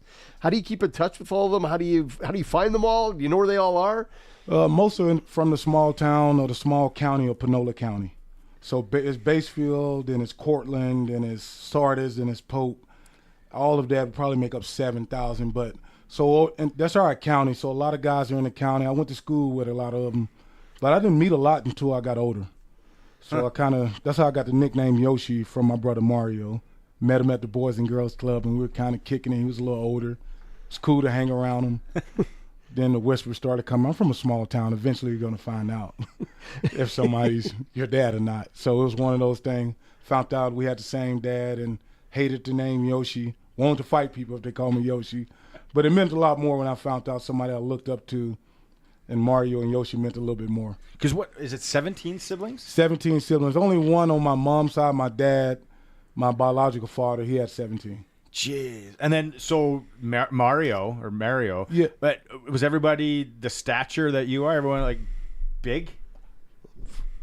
4 or 5 of us played football, and we all played O or D line. So that's in that's where we Mississippi. are. That's O and D line in Mississippi. O and D That's line big. in Mississippi. Not O and D line in North Battleford. Yeah, because I played tight end my senior year of high school, and I was 6'6", 300. So, and everyone on our O-line was just as big as me. 6'6", 300 in grade 12? Grade 12, played tight end, and our running back was probably 6 foot 230. It's a nice documentary on YouTube about my high school, about 45 minutes long, just showing how small town and just how we won 75 games in a row. And you'll see a lot about. You'll see me actually catching the ball in that documentary, number 95. Probably look like the Michelin Man running with the ball, but you will see me. What's it called? Oh man, Colson's gonna look it up here. Yeah, we get. Colson's a master of finding Put it on things. social media. Yeah, you got to Google Sample Nola on documentary, and I'll see. I'll go off there. Yeah. Because my next question is, you're playing tight end. Did you actually catch the ball or just running? A lot of running game. If I'm gonna be honest, because it's stats out here, and because it's film out here, I was wide open every time I got the ball, and I was wide open because we had a 5-star running back, and we were running 40, 30 times in a row, and hey, they're not covering you. Let's get you the ball.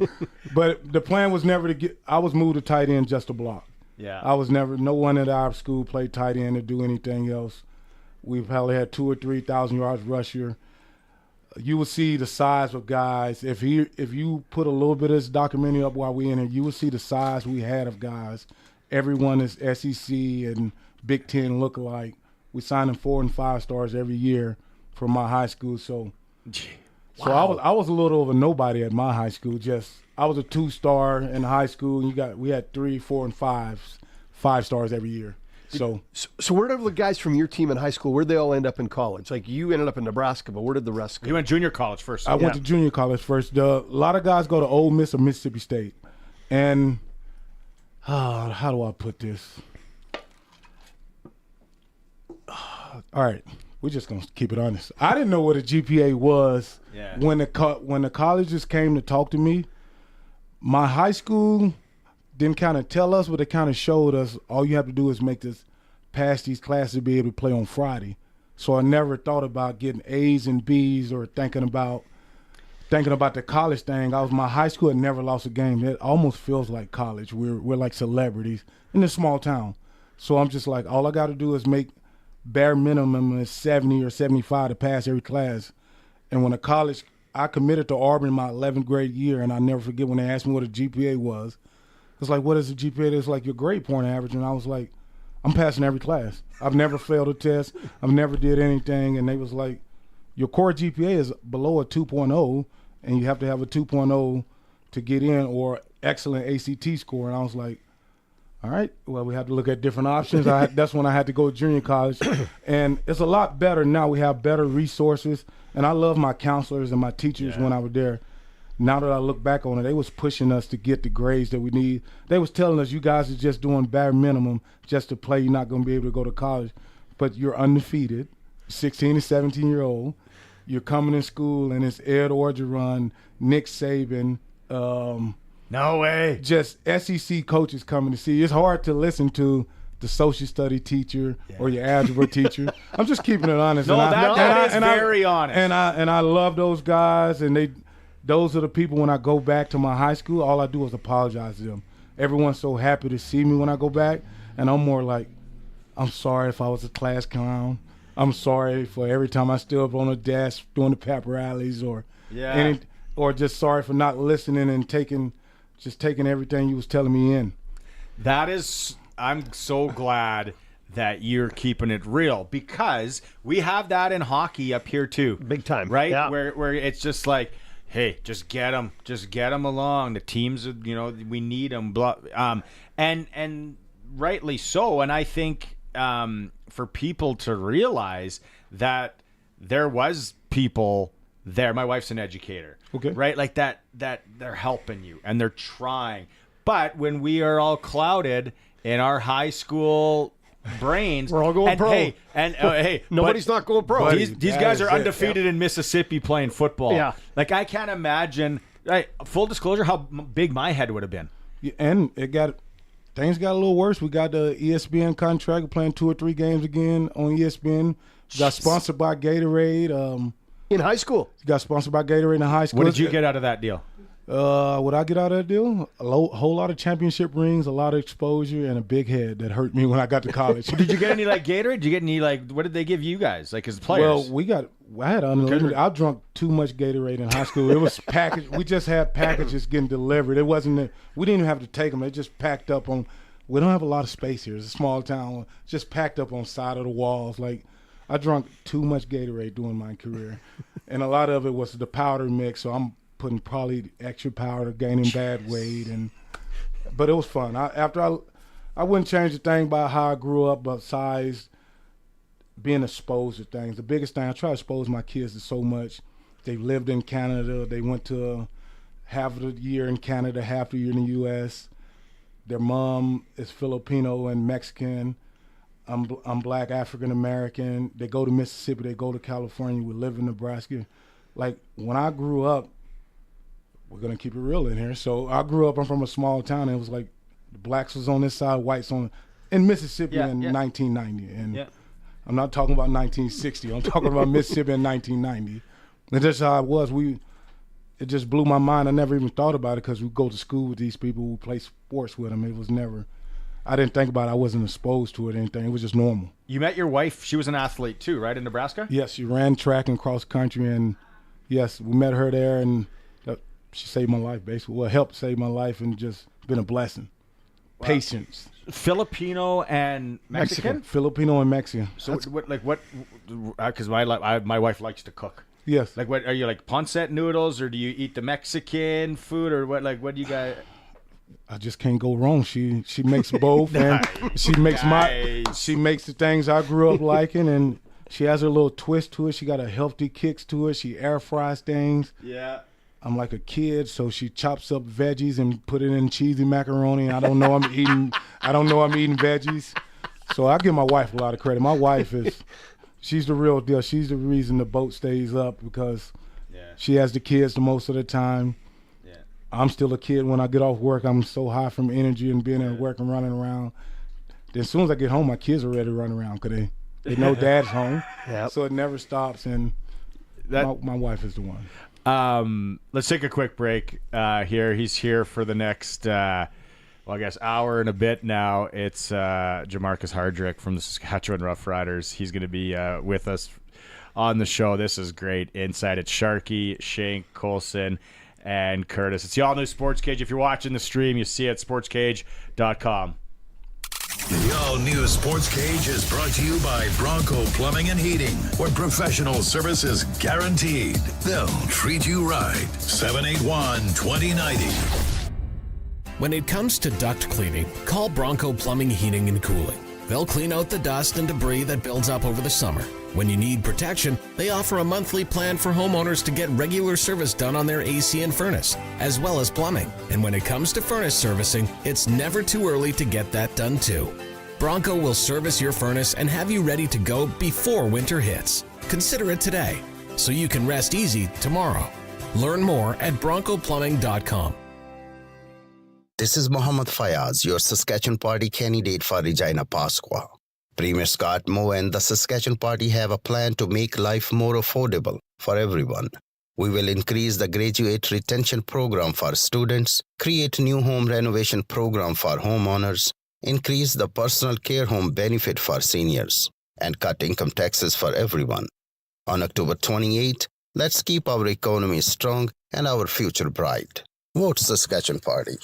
The straw that broke the camel's back? What does that even mean? Do camels even use straws? Are we talking paper or plastic? If you think this Saskatchewan winter might be the straw that breaks the camel's back, at least your local Cooper tire dealer carries Cooper Discoverer True North winter tires. Cooper Discoverer True North winter tires provide exceptional grip and traction in the snow and ice. See your local Cooper tire dealer for Cooper Discoverer True North winter tires and give that poor camel a break. The ball is snapped. He scans the field. He's going deep. What a play! Rider fans, make your own great play by going to riders5050.ca. You can now buy tickets for every game, home or away. And don't wait for the last minute. Get in on the amazing early bird prizes. Everything raised is used to support minor football in Saskatchewan. Support a great cause and just maybe score a big win. Get your tickets today at riders5050.ca and go Riders. Sponsored by ISC. It's been a long day. I don't want to cook. I'm going to surprise the family with a pizza night. I'll be a hero. My family might actually pick me up in celebration and carry me around the kitchen, and they'll chant my name, and I'll be celebrated until the end of time when I... This isn't Western pizza. I thought you loved us. Don't pizza fail. Get what they want. It's gotta be Western pizza. Big on toppings, big on taste. And get it hot and get it fast. Western pizza.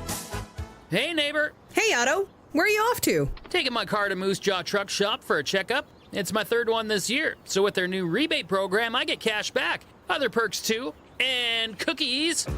They love their community at Moose Jaw Truck Shop and want to reward their loyal customers with rebates. Bring in your vehicle for preventative maintenance 3 times a year and get cash back in September and February, plus other perks. Learn more at moosejawtruckshop.com.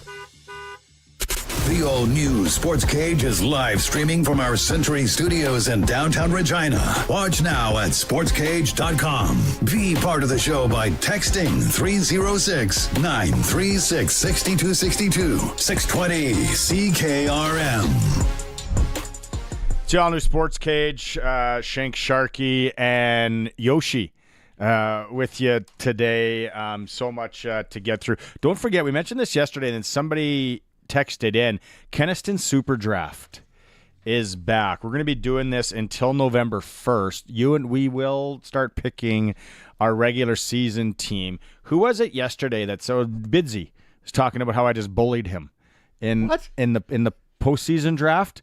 I said we're taking, what did I go, Nashville heavy? Did I bully you too? I don't feel bullied by you at all. Not at all. Okay. I wouldn't listen to any of your shenanigans on Nashville anyway. Well, we took Nashville, so somehow I tricked you. I think I had my own sheet. I wasn't with you. Super draft, you got $90,000 in total prize winning. You got $1,000 a week starting in January. The Super 8 is back, so we're going to keep talking about this. It is the best hockey draft in North America. Yoshi, if you were going to do a hockey draft, who would the first guy that's going to get the most points this year? Do you know any hockey guys? Who do you think? Connor McDavid. Yeah. See how he's paying attention. Connor McDavid. I went to a couple Winnipeg Jets game, and I probably got lucky. My first ever Winnipeg Jet game, I saw Connor McDavid. That'd be good. Mind blown. I was like, why do people hide this from people in the southern states? Why didn't anybody tell me that every minute people are going to jump over, they're going to run into people, and they fight? And they're one-on-one. Like, everyone stands back. Let them go one-on-one as men. Like, pretty cool. So that was your first hockey game watching was in Winnipeg? First game watching, went to a Winnipeg Jets game, and Buff Nagel was playing at the time, and I was just like amazed. He was just out there to do things I would do, just run into people with my eyes closed. Yeah. He was good at it too. He was really good. The thing about hockey though, and now you live in Lincoln, Nebraska. They got an unbelievable USHL franchise, the Lincoln Stars. A lot of people out there, junior hockey wise, will know that. The thing about hockey live, and this is, correct me if I'm wrong, if you talk to Americans or Europeans a lot of times that they don't know the game, they're like, live, it is amazing. I try and watch it on TV, and I have no idea where the puck is. Yeah, Which as Canadians, we don't get that. But when you sit back and you watch a hockey game on TV, it is hard to follow. Yes, you just going off base, the sporting events I've went to, hockey game is the best live event I've went to. Just the excitement, the pace of things, the crowd, the impacts. It just never stopped. And every time it's just, I'm amazed by the people just jumping over the wall every minute and a half. I probably say this a lot, but just the substitutions every minute and a half, the contact, and start to see it set up a little bit, but I don't understand it a little bit. But watching it on TV, I don't know what's going on. I'm just going to be real. Watching on TV, I don't know what's going on, and the camera angle is just like you're playing a video game. But watching it live, you can actually just see everything and enjoy it Now, have you ever tried skates on? Have you ever? I know you're recovering from this injury right now. We don't want to do it today, but have you ever put the skates on? No, but I want to. I'd love to. I want to put the skates on. I want to get out there and fall. I want to learn. I want to do. I'm at the point in my life. I like to do things that are hard, that are new, makes me get out of my comfort zone. Well, Dave Schultz, if you're listening out there, he wants to get some skates on. He's one of the best skating instructors in the area, province for sure, by far. yeah. His kid's amazing. But it's crazy when you think about hockey. Like I think football's amazing. Baseball, trying to hit a fastball, amazing. Like sports, golf, professional golf, like get out of here, how hard that is. But hockey, how fast they do everything on this like little piece of steel. Yes. We have this argument all the time in CFL locker room. What is the hardest sport? And most Canadians say hockey, and most of us say NBA or NFL or football or basketball. And I always come down, they always talk about, you guys have to put on skates, and that's what our argument ends at. Yep. That we can't skate, and you have to learn how to skate first. Then you have to learn the skill with a stick. Then you have to learn the speed to go on the skates, and I think it's the hardest. It's the hardest because you don't play it in your shoes. Yes, because you don't play it in a pair of sneakers. To me, that's what makes it the hardest. Basketball would be down. I'd football over basketball any day of the week. To me, baseball. One of the hardest things in baseball is to hit that ball. Yeah, I probably couldn't hit a 30. I couldn't imagine 90 miles per hour coming down to, And you got to hit that and hit it accurately somewhere? Like, no way. And I'm swinging at everything. Yeah. Yeah. Golf. Professional golf, though, like how they can maneuver the ball and how they get it around. And then if we still are wearing their sneakers. If we are going to classify it as a sport, bull riding is crazy. Yes. Nice watch on TV. Very nice watch on TV. Very nice. Land on your couch, you on the off day, and bull riding come on. Okay, Yeah. I'll sit here for a minute. Okay. Do you know much about NASCAR? I do. Oh, all right. I'm a small town guy. I grew up on a little house on the prairie, and I'm very small town. I make my kids watch a Little House on the Prairie. Are we going to do it? We can do it. Do you got it queued up?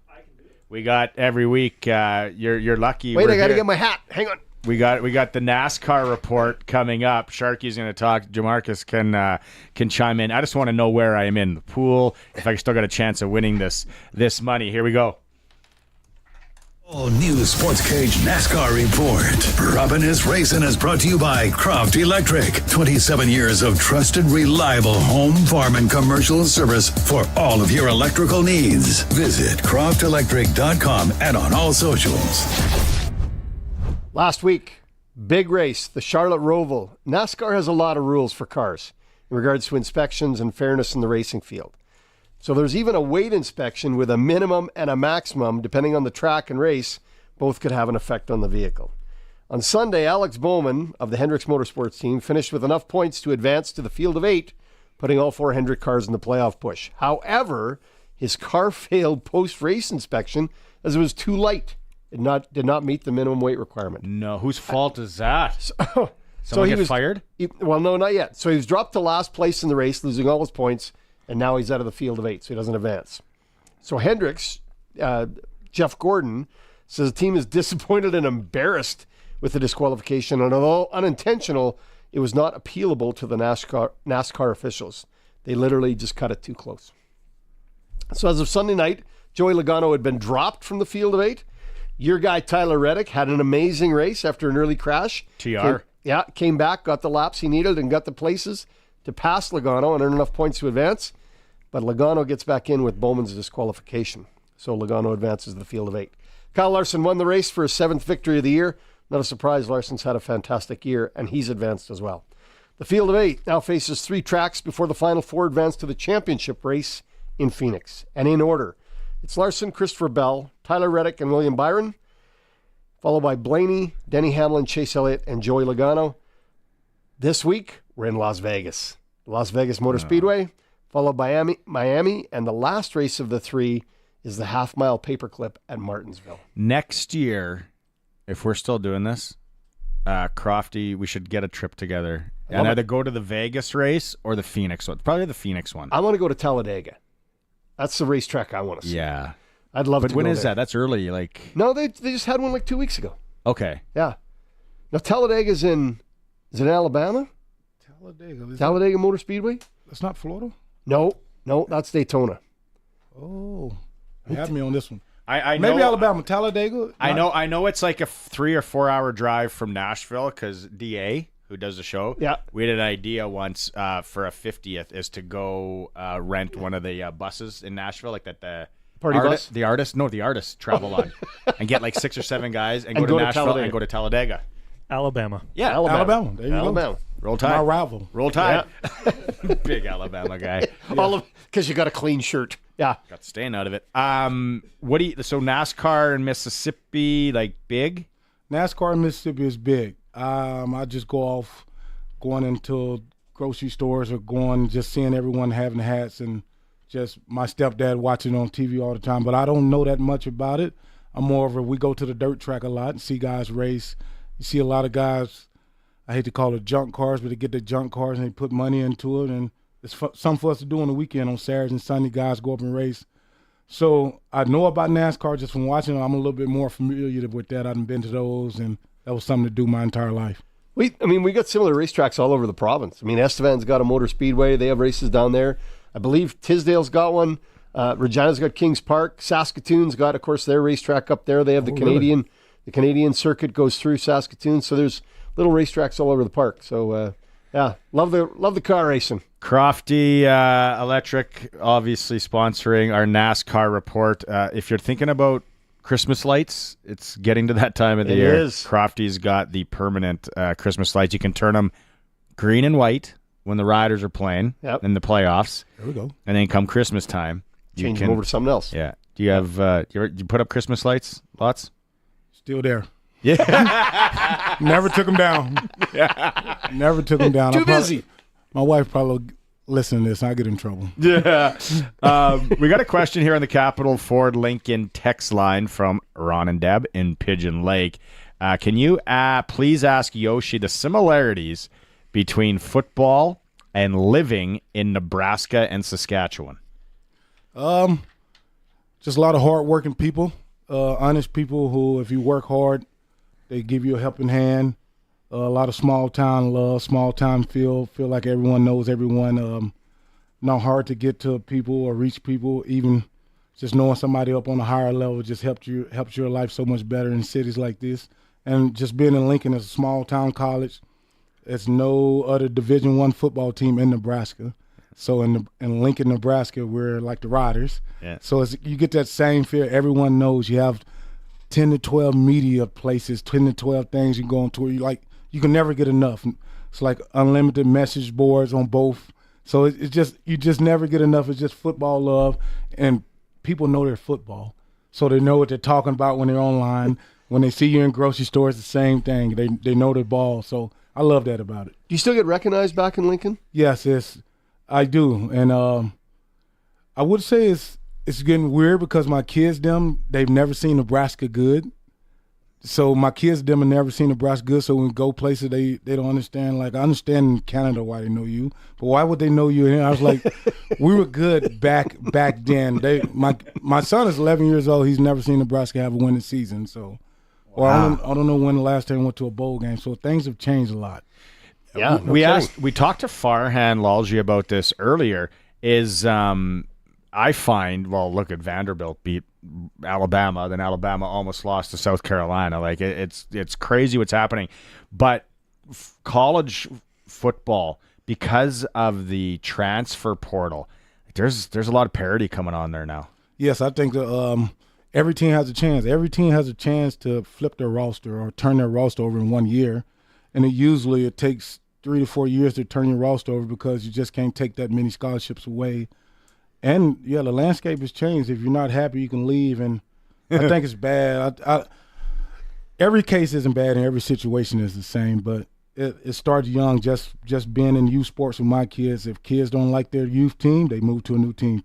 Kids don't like their high school, they go to a new team. Yep. Kids don't like their college, they go to a new team.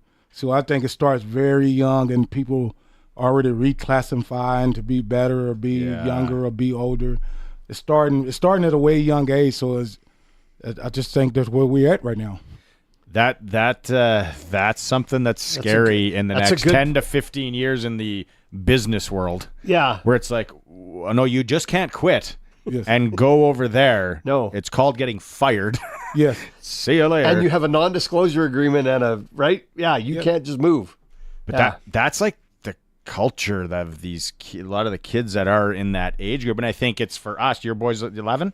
11. Yeah, so my daughter's 11, 13. It's on us now to teach them, hey, no, they're kind of back to our days now. Yes. We're going back to the 70s and 80s and 90s. You just don't do that. You don't do that, and no participation trophies. Oh, yeah. You try to earn everything, and everyone doesn't accept their role. Like, I wasn't a star, or not a star now, but I wasn't a big time player or a pro player my entire life. Like, I've rode the bench. You have to know your role, and your role doesn't define you. And my coach always say your role isn't permanent. So ever since I was in 7th grade, I've been hearing that. So, but that comes from the football culture where I'm from, and I'm glad I got that from football, and it kind of translated to life. It's amazing that you talk about your kids and the no participation trophy. I'm a huge fan. Easy for him to say because he never lost a game in high school, but okay. Yes. Yeah, or an 8th place ribbon. I get the 8th place ribbon, right? Yes. Look at me, Dad, right? Right. I think we lose something when we let kids think that was an accomplishment. We do. Right? And I think you lose that hunger. You lose that want. You have to not learn how to lose, but you have to see how it feels to lose, and not like you have to cry for not getting first, second, or third if we're doing ribbons. Yeah. And you have to see them celebrating. You have to know that hurt. You have to go train and do things like that. I just think when you get blown out by 40, I done been on teams with my kids, been beat by 40, and we get a 4th place trophy.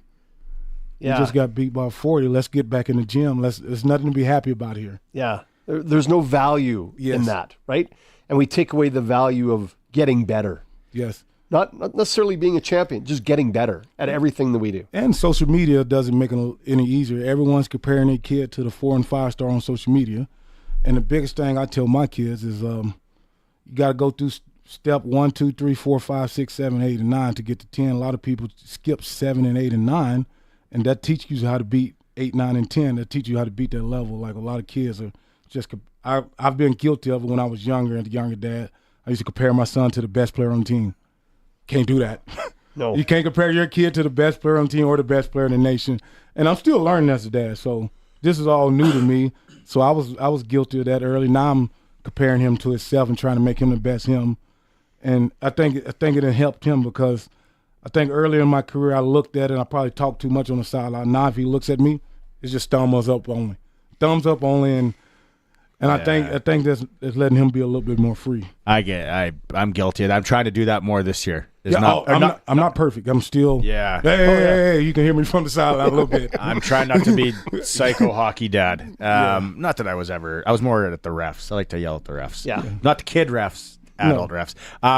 Okay, I want to go back to, you talked about, you're in high school and you guys are an absolute wagon. You got everything. You got Gatorade. You got ESPN. You guys are good. So you showing up, you think you're passing your classes, and then now it's like, okay, what's your GPA? And then we talk NCAA clearinghouse at some point, and you got all that SAT scores. So you go to Fort Scott to a junior college.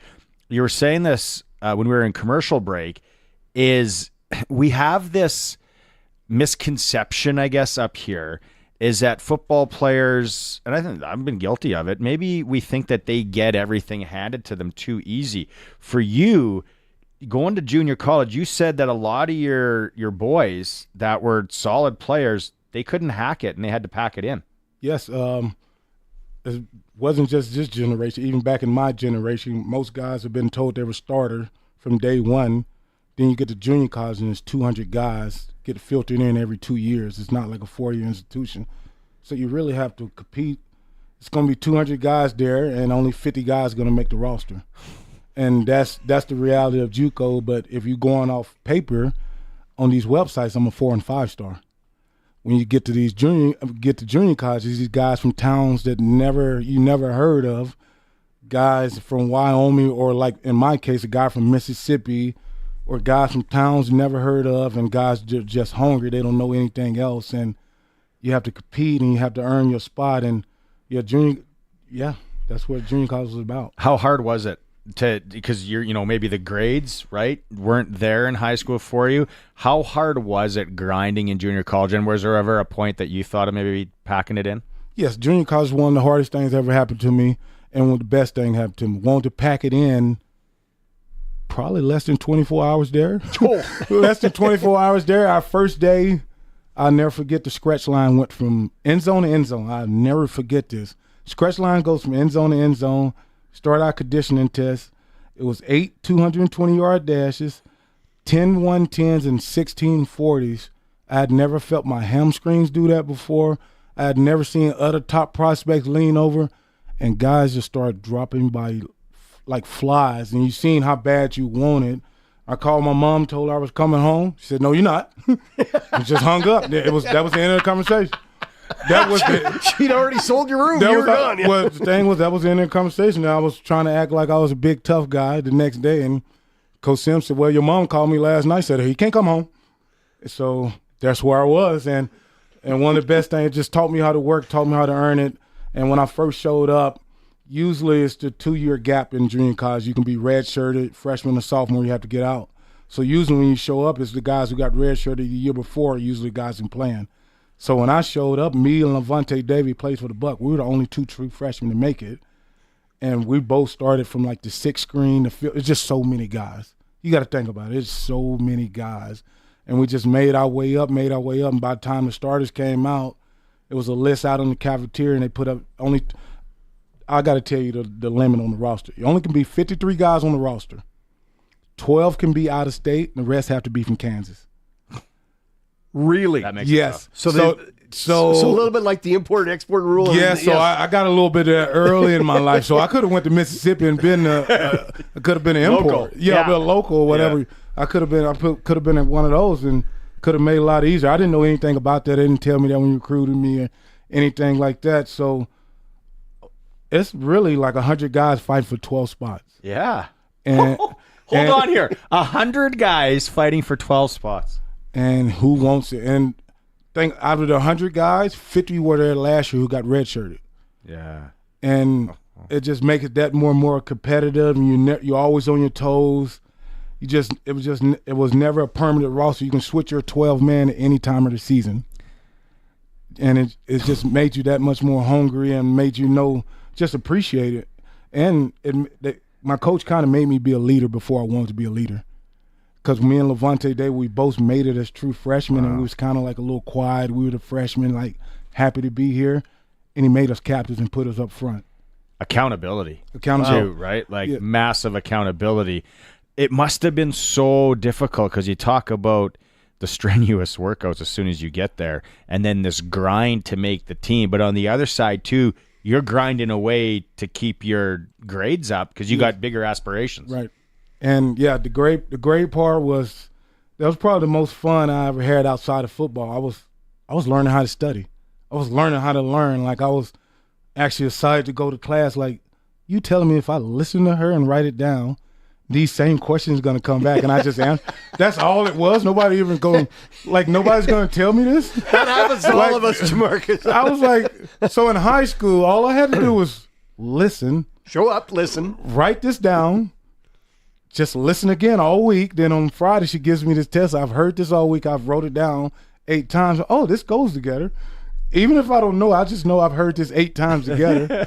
And that part became fun to me, and that part it translated to how I watch film and just learning how to learn and just, I don't know. I wish I could have took advantage of it in high school. People, they just told us to pass and play football. Yep. Nobody told me if you actually tried, it's not that hard. You're not a genius now. You can't go into calculus and that, but you can pass your class, your basic classes. All you got to do is listen. Jeez. Rough Rider offensive lineman Jermarcus Hardrick is joining us here on the all-new Sportscage today. Sharky's also with. We're having a lot of fun here. If you're watching the stream, you can see Jermarcus, sportscage.com. And as always, we are on the home of the Riders, 620 CKRM.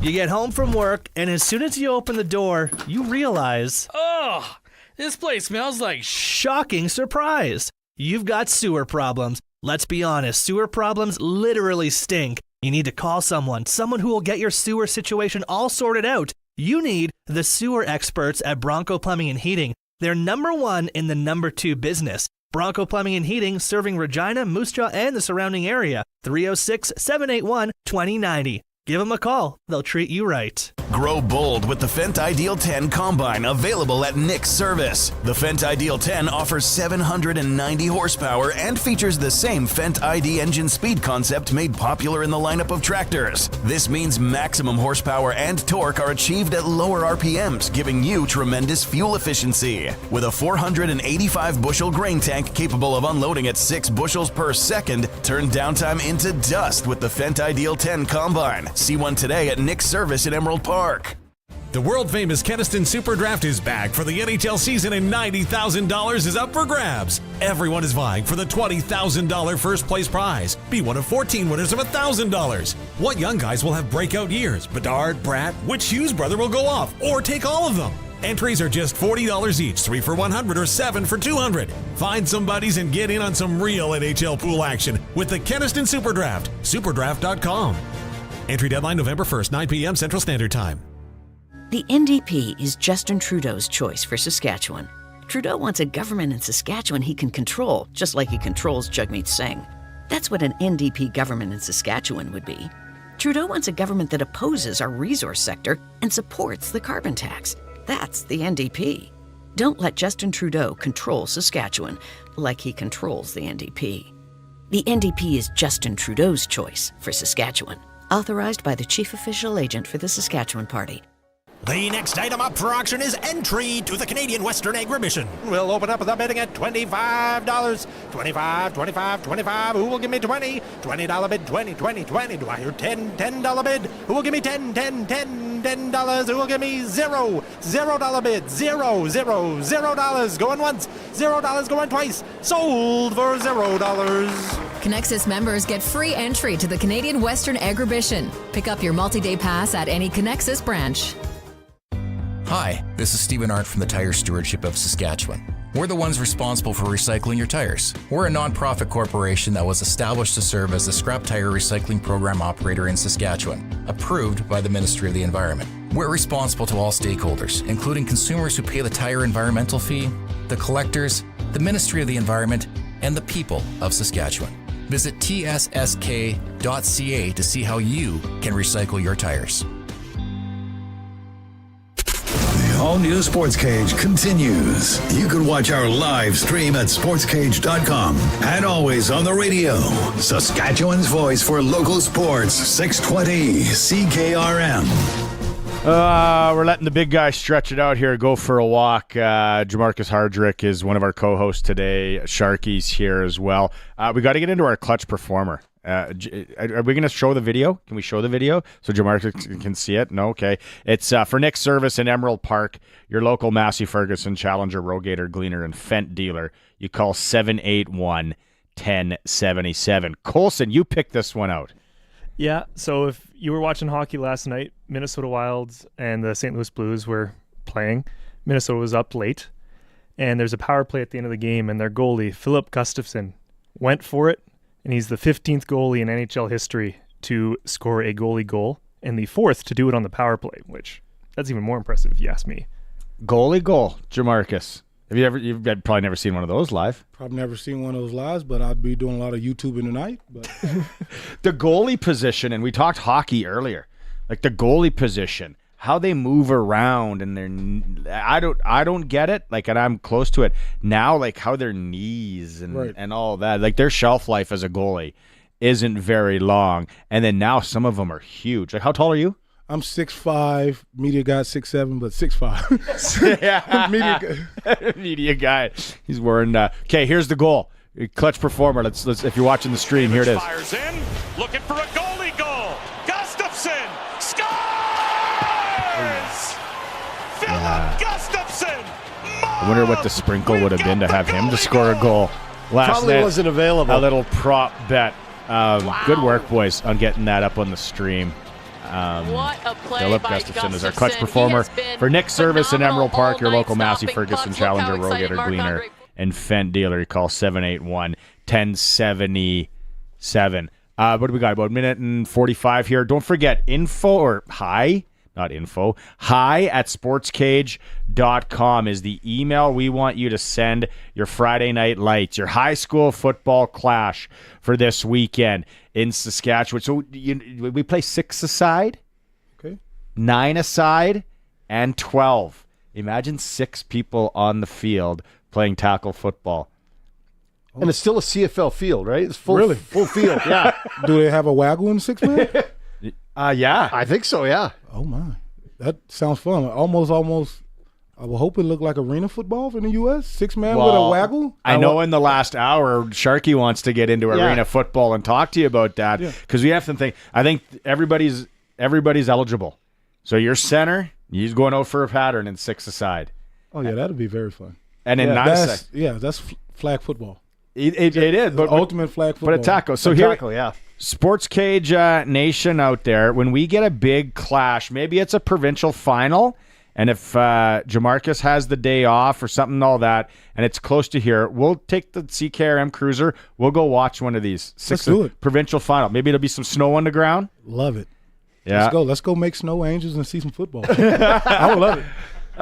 That'd be something, yeah. I know at 12-a-side here in Regina, Miller and Riffle got buys in the 6A. Leboldus, Winston, Knoll go at it Friday at Mosaic. Campbell and O'Neill. O'Neill coming off that game with Tom. It was the Battle of Argyle. It didn't turn into much of a battle. It was like 4-3. It was the final score. Yeah, 4-3. When in the wind or something or what?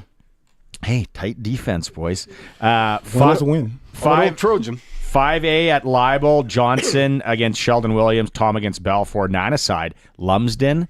Absolute wagon. They played the other undefeated team, Shaunavon, last week. Yep. Lumsden was good. They beat up on the Shaunavon Shadows. So Lumsden's home to Maple Creek in a little playoff tent. And then they reseed, I think, for like playoffs. And then we'll get some 6-a-side ones tomorrow as well. But Jamar, we might hold them to this. All 3 of us. Let's go out and watch some 6-a-side. Love it. Playoff football. It is the all-new Sports Cage. You're watching the stream. You see Jermarcus. You see Sharky at sportscage.com. And as always, we are on the radio at 620 CKRM. Husqvarna wants you to remember when you were a kid, watching Switchback in the nice warm house while your parents were outside shoveling snow. Make it quick. I'm watching Switchback. Well, now that you're the adult and shoveling snow is still a drag, get yourself a Husqvarna snowblower from the local team at Prairie Land Rentals. This is no big box store. You deal directly with the owner, who knows Husqvarna, and a guy who would always answer, make it quick, I'm watching Switchback. Prairie Land Rental, 600 Albert Street, prairielandrental.com. Hi, I'm Fraser Tolmie, your Member of Parliament for Moose Jaw Lake Centre Lanigan. Cattle ranchers are not only a critical part of Saskatchewan's economy, they help to define who we are. Whether you are a large producer with hundreds or thousands of heads of cattle, a small family ranch passed down through generations, you are a valued and important part of our country. I will continue to fight for sensible agriculture policy in Ottawa so that Saskatchewan ranches of all sizes can thrive for generations to come. Thank you. Calling all farmers, ranchers, and producers. Did you know you hold the key to a resilient agriculture future? Donate to Agriculture in the Classroom Saskatchewan and help connect students with agriculture. Together, we can cultivate a generation that understands, appreciates, and champions the heart of farming. A sustainable future begins with investing in education today. Make a charitable donation to Ag in the Classroom at aitc.sk.ca/donate. The ball is snapped. He scans the field. He's going deep. What a play!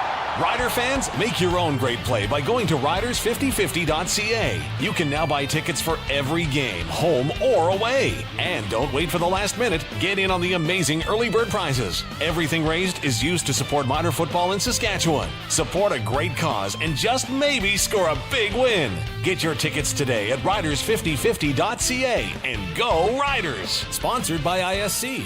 Experience counts, and Louis Dreyfus Yorkton has over 150 years combined with their marketing team. The web portal, MyLDC, will keep you up to date from upcoming contracts to the latest canola bids and LDC news. Download the MyLDC app today and stay in touch. Call 1-877-782-8882. That's 1-877-782-8882. Or visit ldcyorkton.com. Louis Dreyfus Yorkton. The world's funniest and most amazing stage show is back. Coming on, the man they call Ravine. The legend continues as Tyrone Ravine takes you to the inner and outer reaches of your imagination. The ultimate hypnotic experience beyond any other show in this world. Have you seen? You'll never forget Ravine. November 9th. Tickets at connexusartcenter.ca. See you at the center. It's 5 o'clock. Good evening. It's mostly cloudy and it's 22 degrees in Regina. I'm Corey Atkinson from the Harvard Media News Center with 620 CKRM News for Echo Sound and Fort Qu'Appelle. Stay connected with the new cell phone from Echo Sound. Call 306-332-6711. All of the parties have their platforms out to the public, and now it's up to you to decide which way will you vote. Sask Today's John Cairns has some more details in today's campaign notebook. It was a quiet Thanksgiving Day weekend as voters focused on enjoying the long weekend, but it wasn't totally free of politics. Both the Sask Party and the NDP have released their full platforms. Since then, the NDP have stepped up efforts to accuse the Sask Party of cuts to health care and education. Meanwhile, the Sask Party has turned their attention to the carbon tax. They announced they'll keep the carbon tax exemption of home heating for another year. Tonight, the focus of the campaigns turns to the provincial debate happening at 6 p.m. Scott Moe and Carla Beck will face off in an hour-long format. The venue will be the rotunda of the legislature in Regina. Harvard Media is part of the consortium this year. You can catch the debate right here on CKRM and GX94 tonight at 6 p.m. or live stream it at our websites. Those include Sask Today, Sask Ag Today, Moose Jaw Today, CKRM, and GX94. For Campaign Notebook, I'm John Cairns. The Regina Downtown Business Improvement District has announced the development of The Square, an 11,000 square foot space designed for community events and entertainment. Located on the former Gordon Block and Burns Hanley sites, The Square will include a beer garden, food truck space, retail units, and areas for live performances. Judith Verasuk, the RD Bid Executive Director, said the project is on track to open by summer 2025. The space will host events like live music, markets, and private functions, while also featuring public art. Funding for the project is provided by the City of Regina, Harvard Developments, and RD Bid.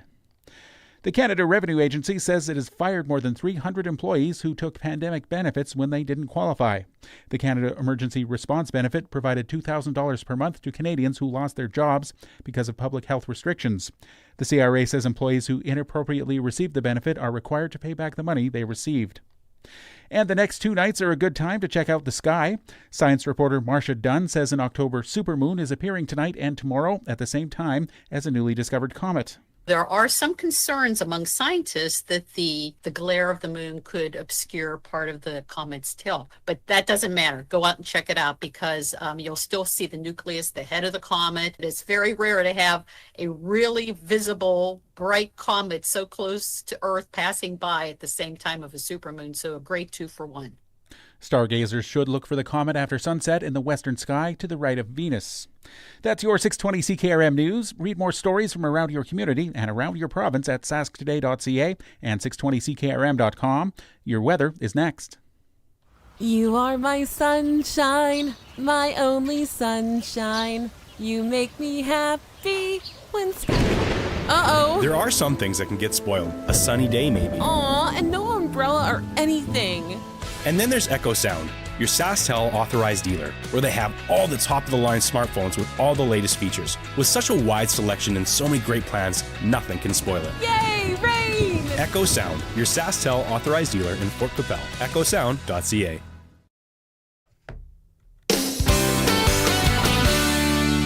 It's 5:04, and I'm Corey Atkinson with your 620 CKRM Precision Weather, brought to you by Line X Regina. Serious protection, killer looks, 1865 McCarra Street, and for Croft Electric. 27 years of trusted, reliable home, farm, and commercial service. For all electrical needs, croftelectric.com and all socials. Now, here's Precision Weather meteorologist Phil Spivak. Some cloudiness rolls in through the night tonight. Temperature will drop after a very mild day. It's still above average for the overnight, falling off to around 5 as the wind backs down 2, shifting from the south, which was the warm source of air, into the west-northwest, which is a slightly cooler air mass. Will be around 14 during the day on Thursday, as cloudiness very gradually decreases through the day. A little breeze picking up for the afternoon as well. Partly cloudy, -2 for Thursday night, and for Friday, mostly sunny. The coolest day of this stretch, near 12. Again, temperatures, even at their lowest through this roller coaster, remain above average. We start to warm again for the weekend, staying dry, mostly sunny on Saturday, 17, mostly sunny on Sunday, 18, and could even get to 20 or better on Monday before taking another drop. We'll see a stretch of near to below normal temperatures coming into the new week with a chance for a couple of rain or wet snow showers. With your 620 CKRM weather forecast, I'm Precision Weather Meteorologist Phil Spivak. Across the province at this hour, Saskatoon is 19, Swift Current 23, Assiniboia 24, Yorkton Melville 19, Moosomin Broadview 20, Estevan 24, and Weyburn is 21. At this hour in Moose Jaw, it's partly cloudy, winds are from the southwest at 11 and it's 23 degrees. Regina is mostly cloudy, winds are from the southeast at 23, gusting to 33, and it's 22 degrees. For more local news that matters to you, subscribe to the daily newsletter at sasktoday.ca. Croft Electric. You've probably heard of us because we've been around for over 27 years. We do commercial and residential work? Yes. We do permanent holiday lighting? Yes. We do cabins? Yes. And farms? Yes and yes. We're an authorized Generac generator dealer. We are a full-service electrical company with the experience and the people to service all of your electrical needs. We are Croft Electric. We will be here when you need us. Do it right, do it once. Follow us on all social and call 306-586-1333 to book.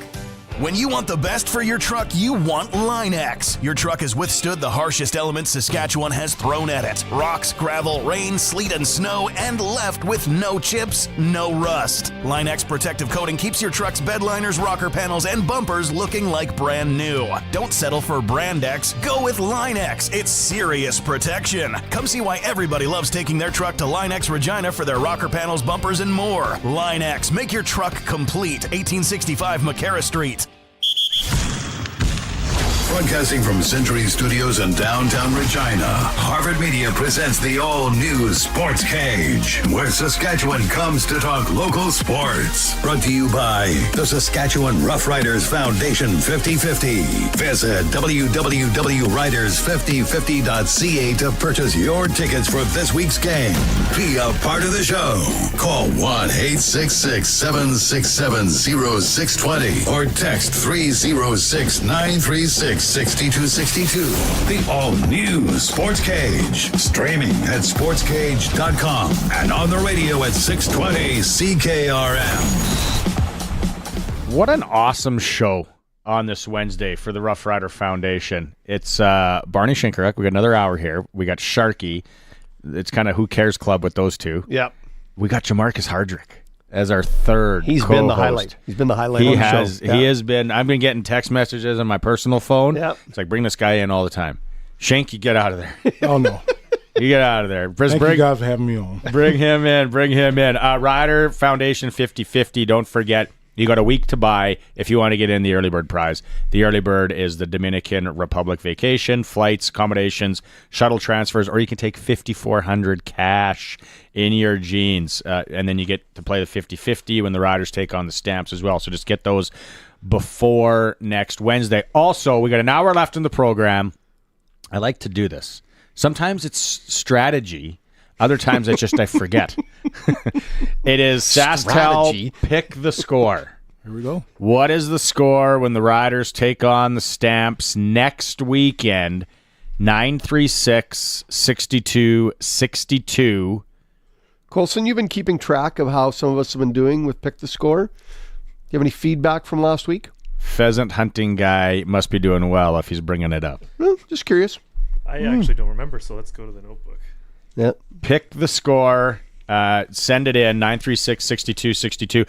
Chance to win tickets. Colson's going to spin the wheel in a little bit later. Chance to win tickets to the Riders Stamps game. Also, if you're close and then you get put in the pool, you get a chance to win a $200 SaskTel gift card.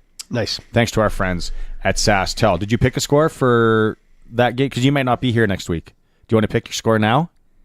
Riders over the Stamps? 35-10. 35-10. I'm being generous with that 10. Colson, mark it down. Writing it down. In your book. Thank you, Colson.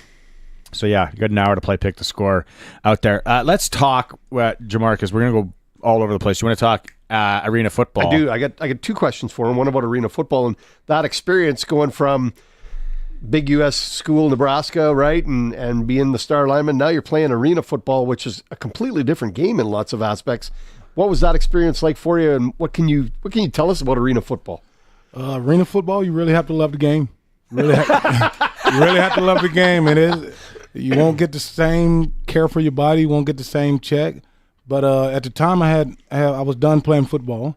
I was in the NFL, and it wasn't working out for me, having a couple trials here and there. So I went to go sell cars. I went to sell BMW, Jaguars, and Land Rovers. Nice. Yeah. My center from Nebraska, dad owned a car dealership. So I was going to make more money doing that than playing arena. So he gave me that opportunity, and it was one of the best things that happened. I didn't know anything about the cars, but I sold Nebraska football for a lot. Then I started learning the cars. But I got that itch when I was at work, and I got that itch, and I asked my wife, can I play football again? And it was going to have to be arena. Well, I need to put film out again. I haven't played in like a year or a couple months. And how did you pitch her? Really? How did you? Because it must have taken a while. It's like, okay, I gotta tweak this. How did the pitch go? The pitch wasn't as hard as people think at the time, because at the time we had one kid. Yeah. We had one kid, and being a car salesman, I was gone from 8 a.m. to 8 p.m. So then when I seen her at night, I was going to sleep to get ready for the morning. So I was going to see her more. I wasn't going to make as much money, but I can be able to help with a newborn. We had a newborn, and I was gone from 8 a.m. to 8 p.m. So it was a little easier to tell her, but I had to explain to her as arena, like she didn't understand that NFL and CFL has to call you. Like if you can just sign up for the NFL, there'll be a lot more people in the NFL. so it kind of didn't work like she thought it worked at the time, but she was all on board. So let's do it. And when we got down to play arena football, like a lot of guys, you can't get comfortable. But I play arena football. I don't want to have to play the best ball. I can just get away with just having fun and do that. And me and her made a plan that we're trying to get out of arena football. So everything I did in arena football was trying to put out a good film and the best film. And that's how I made it to the CFL, or that's how I came around. What? Nice. So where is that, Utah? First play? Utah. That's where my son was born at, Utah. My son was born in Salt Lake City, Utah.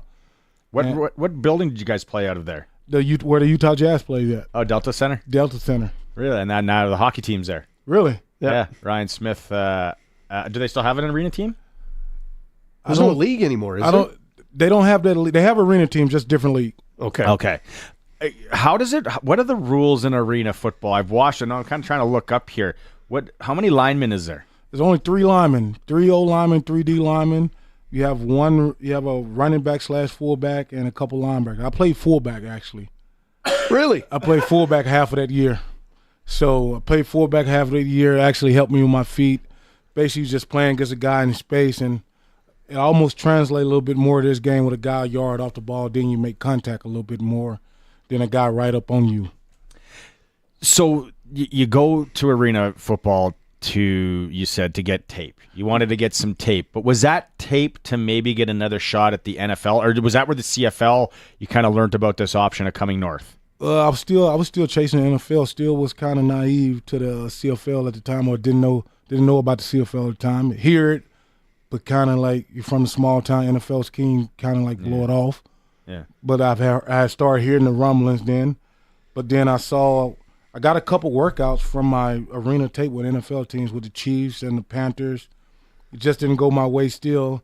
And after that first NFL season, I was done. I went back to selling cars.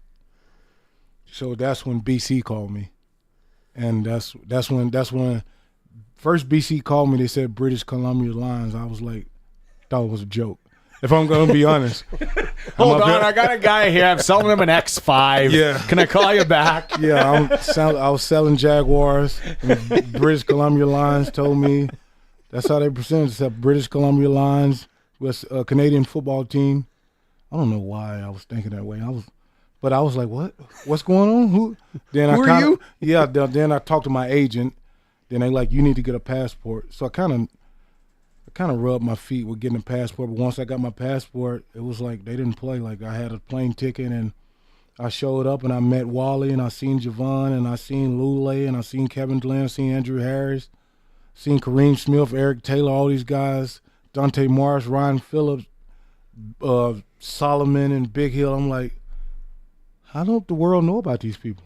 Like I just seeing all these good players that I've never heard of, who have great careers up here, who are all-stars, and like we knew nothing about it at the time. But now that I've been in the league the last 10 years, like my cousins tell me CBS or ESPN, like since I've been up here, it gets so much more exposure. You also actually see CFL commercials during the season down there. Not during the off season, they don't promote it as much. But during the season, you actually see CFL commercials. It'd be funny commercial to like, because you think about it, and we gotta remember that they are so much bigger down there. And they don't really need to learn about us. Like I got some really good American friends, and they think we're cute and we're nice. Like, yeah, as Canadians, we love it. Come Bring up there, the butter tarts. Yeah. really good beer. But it'd be a kind of a cool commercial to have like these igloos and this like barren land. It's like Canadian football, and then it actually twists in to the actual sport, which is super good. Like you name those guys there, because that was what 2014. 2014, I was so not. I just didn't know anything. I wish I could go back to that rookie mindset. I didn't know it was a ratio. I didn't know guys were Canadian or American. Like I was just here to play ball, and it was just you didn't know much about the guy you was playing against. Now, if I play against a guy, I'm going back to middle school, high school. You just were so young and just. You didn't think about technique as much, but technique is king. But when you're so young, you just don't care about the outside things. You just you're living so fast. You just don't even see those things. The older you get, the more research you do, the more you think about felon and things like that. When you're young, I'm having fun.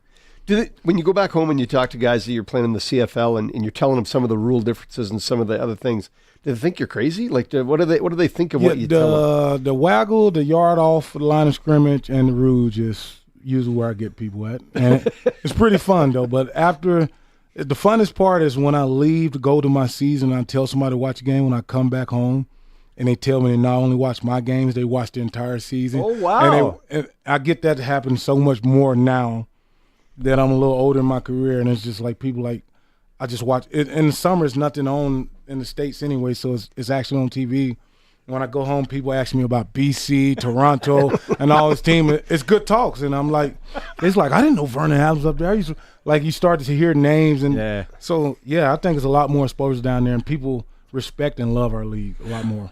It's good to hear, yeah. How did you pitch the wife on going to Canada to play?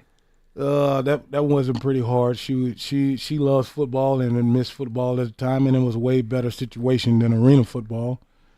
And I wanted that itch. She wanted that itch. Like my wife is the one I met in college. She ran track. She used to help me with film. So she's kind of been like all in the entire time. Nice. It's like an agent on the kind of a yes. Yeah. So the funny part, it was in arena when I actually started to pay a little bit more attention in football. We was watching film, and I couldn't figure out why this guy was doing this move. Then she's told me, watch his finger. He does this every time he does his move. And when she told me that, I went and looked, and I just sat on – I'll never forget, I sat on the porch for like 2 hours at night. Like, I've watched this film for weeks and don't know why he does – and she went in there and was like, yeah, it's so easy. When he does this, he does it every time. And it just grew from there. And we was probably 4 or 5 years in and probably 3 years married and had a kid at the time, but – now you add 10 years to that. Like it's very fun at home doing football season with my wife. When did she come to Canada? She came to right after the get go in 2014. Yeah, so just within the last 2 years that she's been a teacher, she was a substitute teacher for a lot. So she picked a schedule, she can say. But now that she's a main teacher, she's been back the last 2 years. So out of my 13 years, 11 of them she's been there in the entire season. Last 2 just the summer. Nice. She go back and teach. Now, I have 2 crazy ideas, and I will get chastised for these when I bring them up. But I would love to see the NFL game on the CFL field and the CFL game at a 4th down. Those are the only 2 changes I'd make. No, nothing else. They can both keep all their other rules. You wouldn't want to see the CFL on the smaller field? No, I love the big field. I'd love to see the NFL play on that field and what it would do to that game. Wow. Now, your thoughts on those 2 changes are what I like to put in. Okay, so CFL. 4 downs. CFL 4 downs. Oh, that sounds physical. That sounds fun, actually. Sounds very fun. CFL 4 down. Yeah, there'll be more running. Obviously, right? 3 runs, and I get a wedge on 4th. Oh, my.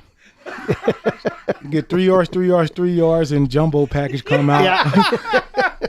We started the tush push up here. Don't you guys in Philly start that. It's not called tush push up here. It's a 3rd down wedge, what it is. So, yeah, having the 4th down wedge, and I think offense would be a lot more creative, but I love that it's 3 downs. You have to be aggressive. You have to take the shots. You have to think about running the ball, and late in the game, you can't run the ball if you're down. I love that aspect of it. So, okay, now let's put the NFL game on the CFL field. It's still 11 guys. Yes. But let's put it on the CFL field. What do you think that would do to that game? Oh, man, that big field, we'll really have to see who really can pass block, even DBs. With the CFL rules also, or just the field? No, the NFL rules, just the field, yeah. There'd be a lot of space out there. Be a lot of space. We'll actually see a lot of guys speed. You couldn't hide 2 safeties back there. Yeah. No. Like, it does. The field's too big. It's a field in the boundary. Yeah. It's a legit field in boundary. Yeah. Tyreek Hill can still run a post pattern from the 1. Yes. Just imagine Tyreek Hill on kickoff or punt return, and he has an extra 10 yards that way before he gets to go that way. He'd make some things happen. Yeah. I couldn't imagine Tyreek with that much more feel. Yeah. Or a lot of guys down there, just watching the combine, just seeing some guys who don't make it in the NFL, they fit on the bigger CFL field if they can catch and translate it over to the waggle and play on defense, or still good players up here now. Yeah. Okay. Nathan Rourke, come up, struggle, maybe the rust, who knows what. What, in your mind, what is the toughest transition positionally to make from the NFL to the CFL? DB. What, defensive back? Defensive back. It's not even close. Because I think, maybe quarterbacks. Quarterbacks are a defensive back, but in defensive backs in America, they're receivers still. Now they get here to get a 10-yard waggle. Got a 10-yard waggle and it feels a little bigger. But I think the quarterback is be a lot harder too. It feels bigger. You got an extra guy on the field. That extra guy on the field threw me off for about 4 years. Yeah. If I'm going to be honest. That extra guy on the field, you have to. A lot of guys, not guys are veterans, or when you first get here, you forget about that 12th guy. That 12th, especially if I was a quarterback and everything, so much more motions. Defense moves so much more up here because of the motion. In America, like they try to motion, but they're either going to go to 1 high or 2 high. Yeah. It's so much more motion up here. So I think quarterback probably. Quarterback or DB. That makes sense. DB, right? I know there's always been the Canadian receivers that have tried to go down and do it in the NFL. It's tough. It's right, because there's no more waggle. No more waggle. No more waggle. You're on the line, and that guy's good across the way. I don't want to see Tyreek Hill with a waggle. Yeah, like how fast would he be going by the time he hit the line of scrimmage? That'd be very fun to watch. Very fun to watch. I don't know. Let's take a quick break here. This is so much fun. Joining us as a guest host today is Jermarcus Hardrick from the Saskatchewan Roughriders. It is the all new Sportscage. If you're watching the stream at sportscage.com. The all-new Sports Cage is brought to you by Busy Bee Doors. Busy Bee will repair or replace your residential or commercial garage doors so you don't get stuck in or out. Catch the buzz. Busy Bee Doors, the garage door specialists. Authorized by the financial agents for all Sask NDP candidates. We hit the streets to talk with people about Scott Moe and the Sask Party. Here's what they had to say. Quite frankly, I can't take him seriously. In order to be a premier, in my mind, you have to show leadership, and that's just something that he hasn't proven. 4 months to see a family doctor. Yeah, 4 months to see my family doctor. I personally know a lot of people who are on really long wait lists for family doctors. It's pretty grim. I honestly don't know what he stands for. It's time for a change. We need to move on from Scott Moe. The straw that broke the camel's back? What does that even mean? Do camels even use straws? Are we talking paper or plastic? If you think this Saskatchewan winter might be the straw that breaks the camel's back, at least your local Cooper tire dealer carries Cooper Evolution Winter Tires. Cooper Evolution Winter Tires provide exceptional grip and traction in the snow and ice. See your local Cooper tire dealer for Cooper Evolution Winter Tires. and give that poor camel a break. Hi, this is Shannon Forrester with Floor Coverings International. People tell us our mobile flooring showroom and seamless service experience is an easier way to buy flooring. Our consultation takes place in your home, and from our on-time, on-budget installation to our final walkthrough, our team is with you until you're completely satisfied. Check out our Google reviews and see why we are the 5 stars of flooring. Don't let our name fool you. We are locally owned and operated. Visit floorcoveringsinternational.com today. The ball is snapped. He scans the field. He's going deep. What a play! Rider fans, make your own great play by going to riders5050.ca. You can now buy tickets for every game, home or away. And don't wait for the last minute. Get in on the amazing early bird prizes. Everything raised is used to support minor football in Saskatchewan. Support a great cause and just maybe score a big win. Get your tickets today at riders5050.ca and go Riders! Sponsored by ISC. On today's farms, a generator is a necessity. Whether you need to keep operating during an outage or you need to bring power to a remote location, you need a generator from Shorty Generators. They are the farm generator experts specializing in standby generators, mobile generators, and prime power generators. For any power you need on the farm, Shorty has the generator to run your equipment, and Shorty can service all makes and models of generators too. Call them today and be prepared. ShortyGenerators.ca. Degelman designs and engineers high-performance equipment with one goal: to make a true impact on the farm. We include features in our equipment that make seeding and harvesting easier. Whether you're picking stones with our heavy-duty line of Signature Series rock pickers or managing heavy straw residue with our Strawmaster X-Disc harrow, Degelman has the right equipment to do the job quickly and efficiently. Contact your local Degelman dealer or visit degelman.com for more information. Degelman, engineered tough. Welcome back to the all-new Sports Cage. Connect with the show. Call 1-866-767-0620 or text 306-936-6262. Welcome back to the all-new Sports Cage here. Just a note locally, if you're going to go watch some hockey in the area, if you're in that Brandon area tonight, Spokane and the Brandon Wheat Kings, Catton versus McQueen should be a good one. Spoke beat Moose Jaw.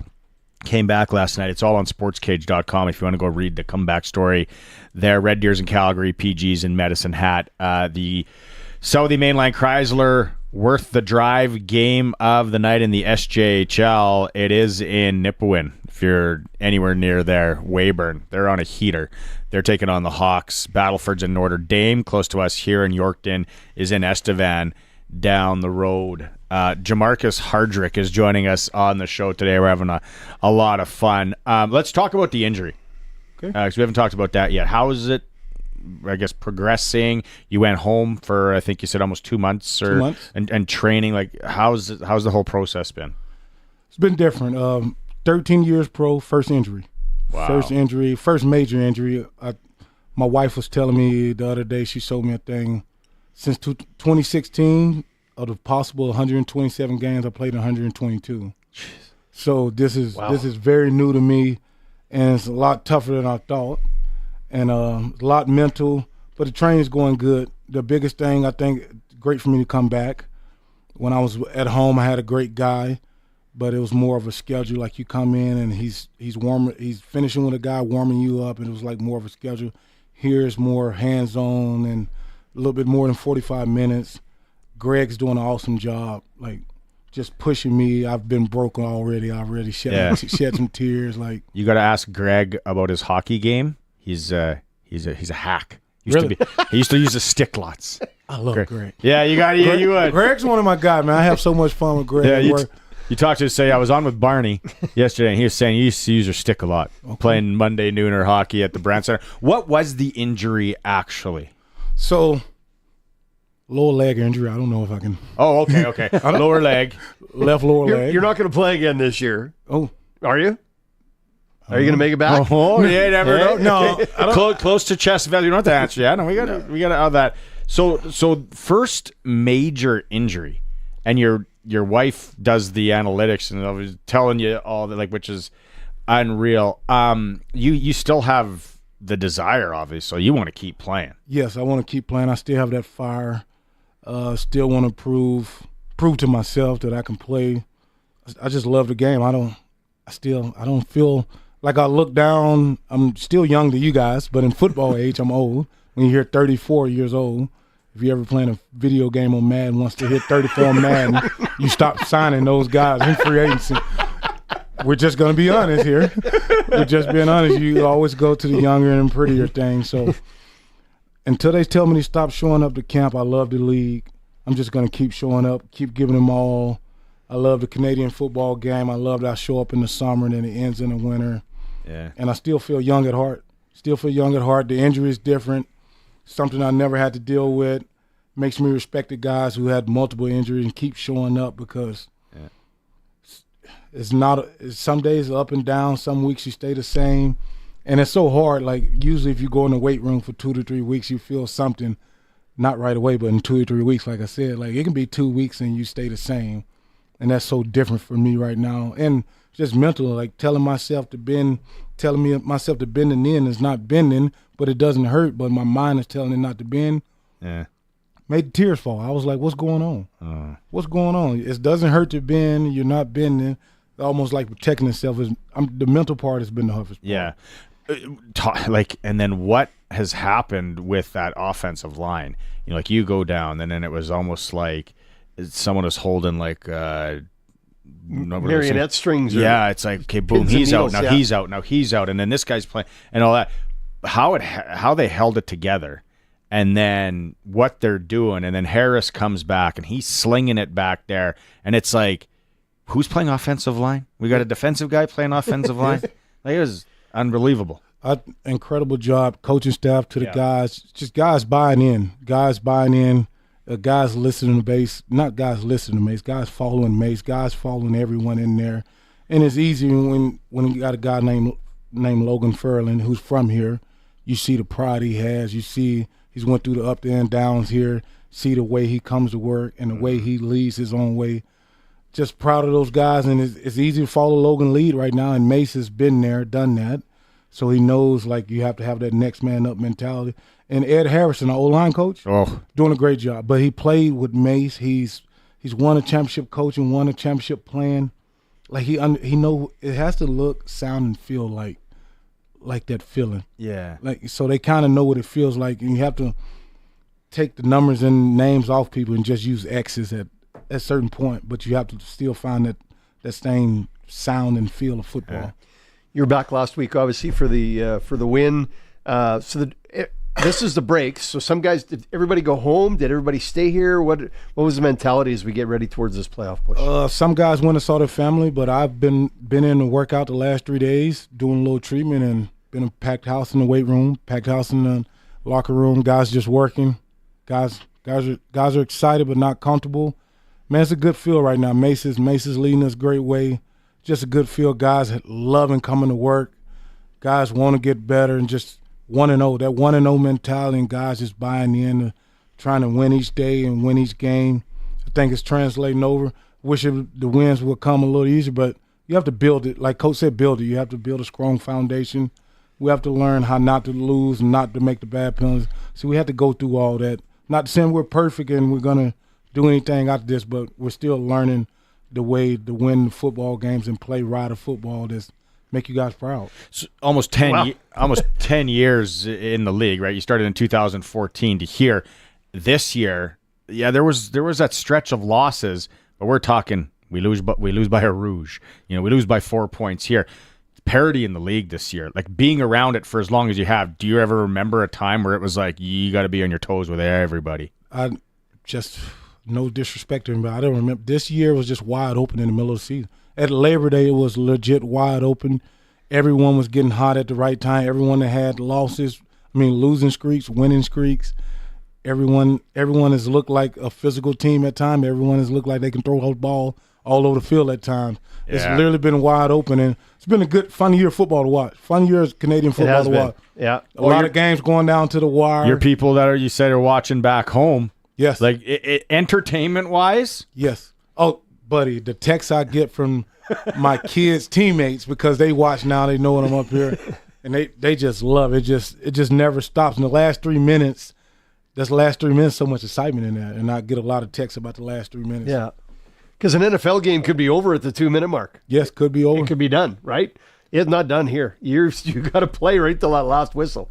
You don't know what's going to happen. So it's great to hear they're following it home, and they're excited about watching it. Oh, we got a chance. We're going to have a home playoff game. We're going to. Yeah. We still got a chance to host that West final. Oh. I couldn't imagine that. Oh, baby, let's. You got any buddies on that Montreal team that you can like say, hey, come on? Yeah, well, I've been in the league so long. I know people on every team, but we need a solid favor. This is hard to say, but definitely rooting for the Owls that game. The Owls took a Grey Cup from me. I bleed green now, but the Owls took a Grey Cup for me. But if you're gonna help the green, I'm all in with you. I love it. You can blow those horns, blow those stupid horns. I'll buy a couple extra if you need more. Of your 2 Grey Cup wins, is there one that's more special? I think it was the 19 one because we didn't have the pressure. No, we didn't know what it felt like. We had lost a couple of West Finals or West Final. So we learned that 18 year, we was like, okay, we can win it. We went to the West Final 18 and lost, but we saw how close we were, and we were still learning ourselves. We lost that game to go on a crazy run. But I think the 19 ones, we finished 3rd place, and we went on the road 2 times, then go in the Grey Cup and win that one. And it was the first Grey Cup in 29 or 30 years in Winnipeg. Yeah, it was a while. Yeah. So it was one of the craziest weeks of my life. Then 2021. We got the first round bye. In our locker room, we kind of expected to win. Yeah. In our locker room. I hope every locker room. I'm not just saying. In 2021, we kind of expected that to happen. 19, we talked about it, but I don't know if everyone really thought like we finished, 3rd in the West. I don't know if everyone picked us to win the Grey Cup that year. And it just felt special to go on the road to beat Calgary. Then I think we came to beat Sask. Is that the goalpost year or that was 21? Yeah, I think the goalpost year was 21. 21. Yeah. So 19, 19. Did we come here also? Oh, it was two. It was 2 road games. We're gonna have to look that up. Yes. Colson, it was 2 road games. Answer. But winning that, doing it the hard way. Yes, the long way. That winning it from 3rd place, going on the road 2 times, then going and had the Grey Cup in Hamilton against Hamilton. That's right. Yeah. Oh, no, we was in Calgary. It was in Calgary. But we went against Hamilton that year. The next year, 2021, was in Hamilton versus Hamilton again. That was a hard game because you were going on silent count in the Grey Cup. You know how hard it is to play on silent count thing? Usually in a championship game is a neutral site. No one has to go on silent count. Every playbook is open to everyone. Yeah. We were literally on silent count that 2021 Grey Cup, and that was one of the hardest games I played in. Wow. 2019, we hosted the West Final, so that would have been the field goal post. 21, we were in Winnipeg. So 19 was the goal post. Jeez. Yeah. What? Still can't. So the thing is, right now, and then I don't know how many guys have never played in the league, haven't been to Sask here. We're getting into October. You know this from Winnipeg here. Doesn't matter. The weather can change like that. Yes. And I'm sure there's guys prepared and some guys that aren't prepared. For you, what's the coldest game that you remember playing in? Probably that 2021 year because the season was canceled and pushed back a little later. The Grey Cup was December the 14th or 15th. Oh. Baby. Because we always gone by November here. Yeah. The Grey Cup was December 14th or 15th that year. That was a cold one, buddy. That was a cold one. That was a cold. December 15th in Canada playing football. That's cold. Yeah. So you've never spent time in Canada though. January, February. No, I haven't. But I FaceTime guys and I follow guys and I see and I just politely text, "Bless your heart." Politely text, just "Bless your heart." Those BMWs have plugins. What the heck is going on? Right? Because it's. I don't sell a lot of block heaters in Nebraska. No. Nebraska gets pretty cold, but nothing like Canada. I've been in Winnipeg and Sask, and buddy, I don't think you can compare it to anywhere. Especially the way the wind blows. Yeah, the way the wind blows, it makes. Yeah. What you know it. Well, let's take a quick break here. Jermarcus Hardrick from the Saskatchewan Roughriders helping us co-host today. Don't forget, SaskTel picked the score, 936-62-62. What is the score of the Riders Stamps game in a little over a week's time? You get a chance to win 2 tickets to that game today. Colson's going to spin the wheel of winning, and then a chance to win a $200 SaskTel gift card as well. It is the all-new Sports Cage on the home of the Riders, 620 CKRM.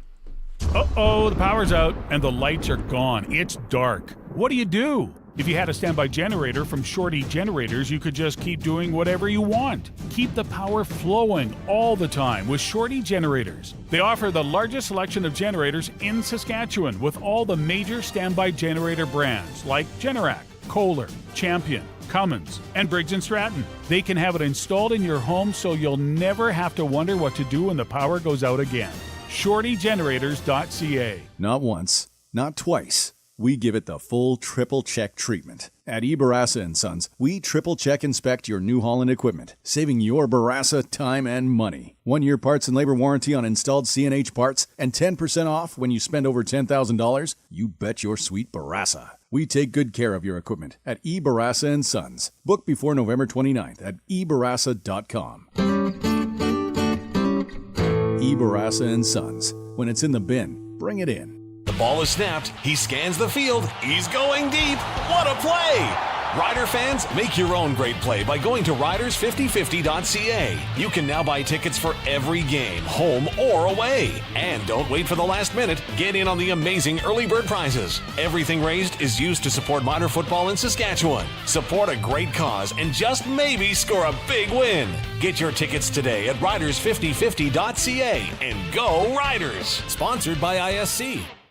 You know what they say about trust? Trust goes both ways. And hey, that doesn't just go for people. It goes for you and your vehicle too. If your vehicle seems to be telling you something's wrong, you have to trust that instinct. Visit your local Integra Tire dealer for all of your car's mechanical service needs and get up to a $100 rebate on a set of 4 tires on select brands. You want tires you can trust from a dealer you can trust. Trust your locally owned Integra Tire dealers. Cars Holdings Assiniboia and Schlamps Tire Grenfell. Truly local.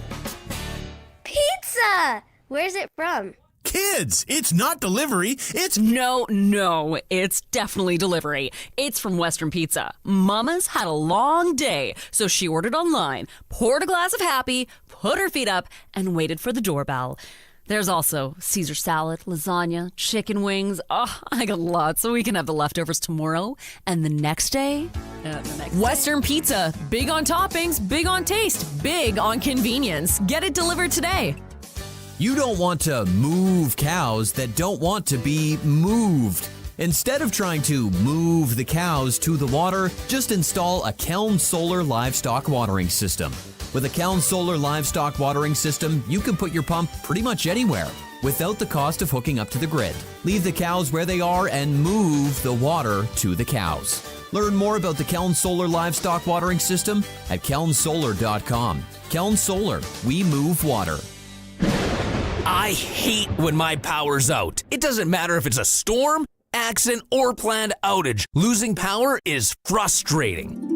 But you can keep your lights on with a Generac standby generator from Croft Electric. Even when your neighbors are sitting in the dark, a Generac standby generator can power your home.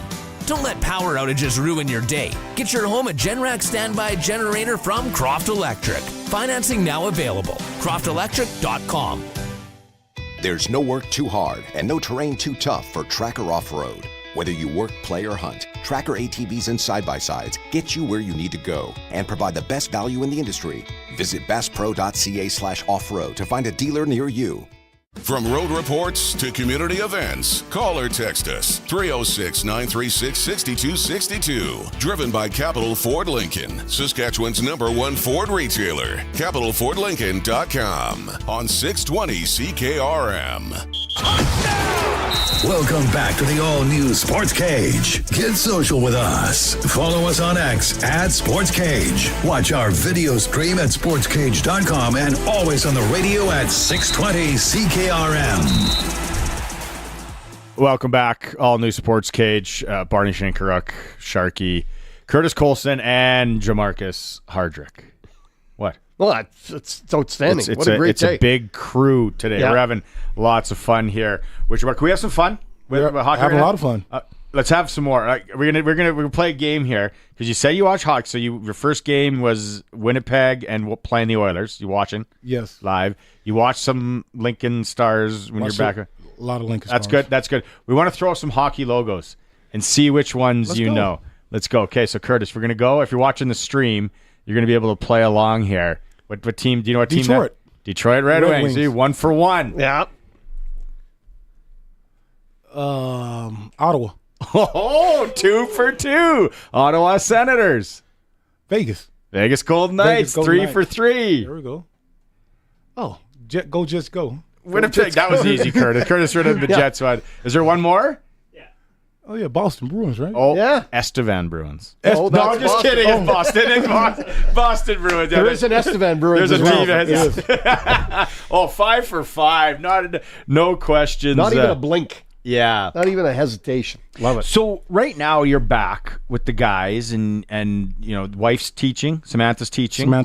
So you're hanging out. You got to be getting the itch, but are you kind of like being like a secondary coach, almost helping these guys, watching lots of film? That's what I'm trying to do without getting on the coach's nerves as much. But I'm just trying to be an open book, trying to help out as much. My biggest thing was to come back and be a leader because I was at home with my wife and kids. I'm hurt. I really can't play. I want to come back and help out as much as I can and just be all in, show them I'm in this with them. It's hard to get on guys from text over the phone because almost like you picking or you trying to make – I don't want them to feel like I'm perfect because I've gave up sacks. I've made the bad things. So I just wanted to come up here and let them learn from my mistakes, make it a little easier for them. And it's been great. I coached 40 guys in high school in the off season. So this never stops me. I love football. I'm always talking this football. So I just did that when I was at home. And to be back and do it and be able to live close to the guys, we're all in the same place, just going in the room, and football never stops. And they always – I don't want to talk about myself like this, but they was like, we always used to go watch you on film, and now that we hang with you and we used to watch you do things and try to copy you do things or see how you play, not even copy, just watching the older guys in the league. Yeah. It's kind of fun to have those conversations. It makes you feel a little older, but it's fun to have those conversations. Cause I remember when I came in the league, I talked about Javon Olifoye, Brandon Labatt, and all those guys. So when I got to see them, it was the same.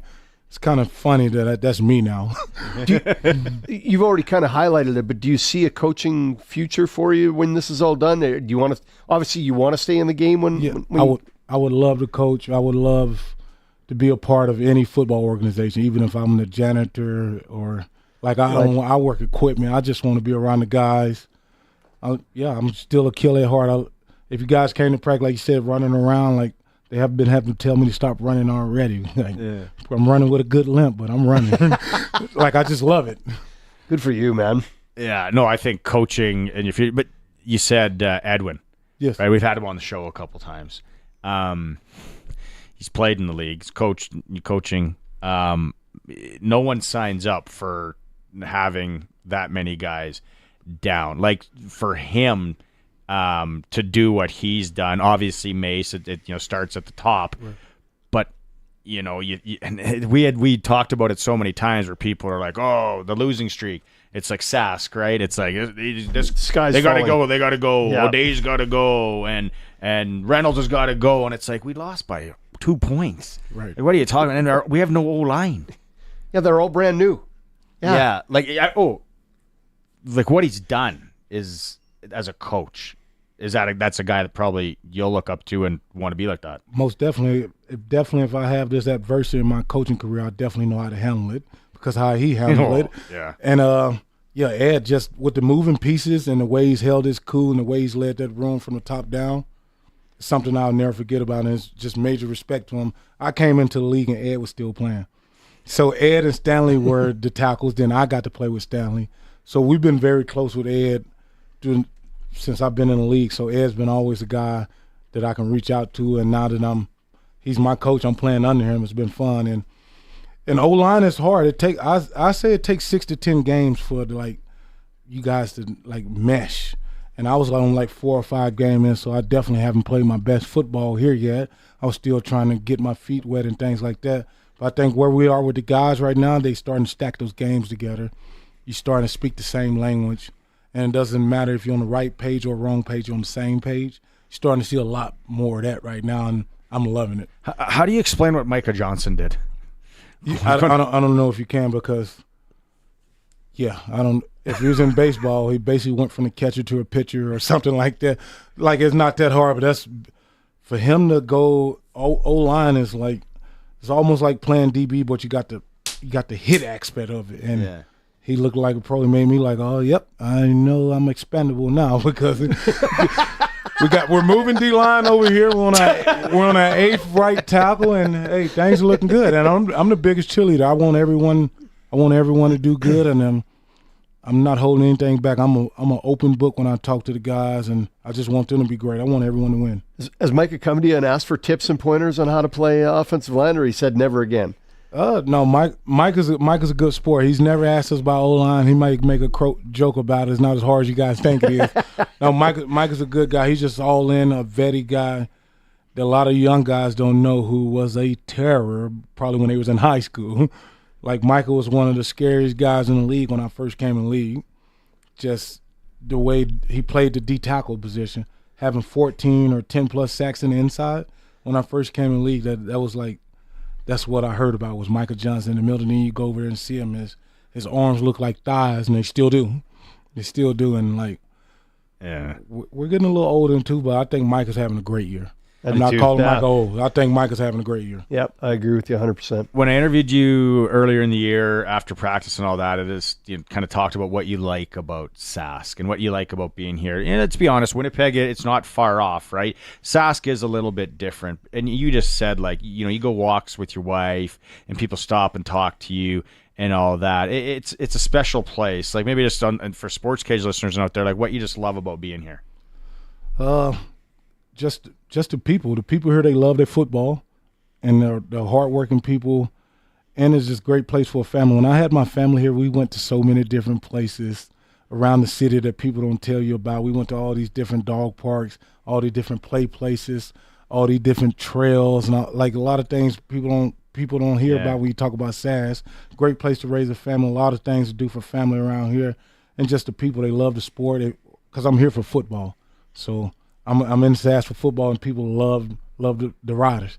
The Riders are king here, and I just love that. I don't even love the attention. You just love that people are that much invested in. Like, I didn't get sports fans until I moved to Nebraska. When I moved to Nebraska, I finally understood fans. I finally understood it. Like, okay, this is your baby. Since you came out, this is your baby. We just became 18 and moved to your state, and like, the pride that you have with, like, the Rider pride here is real.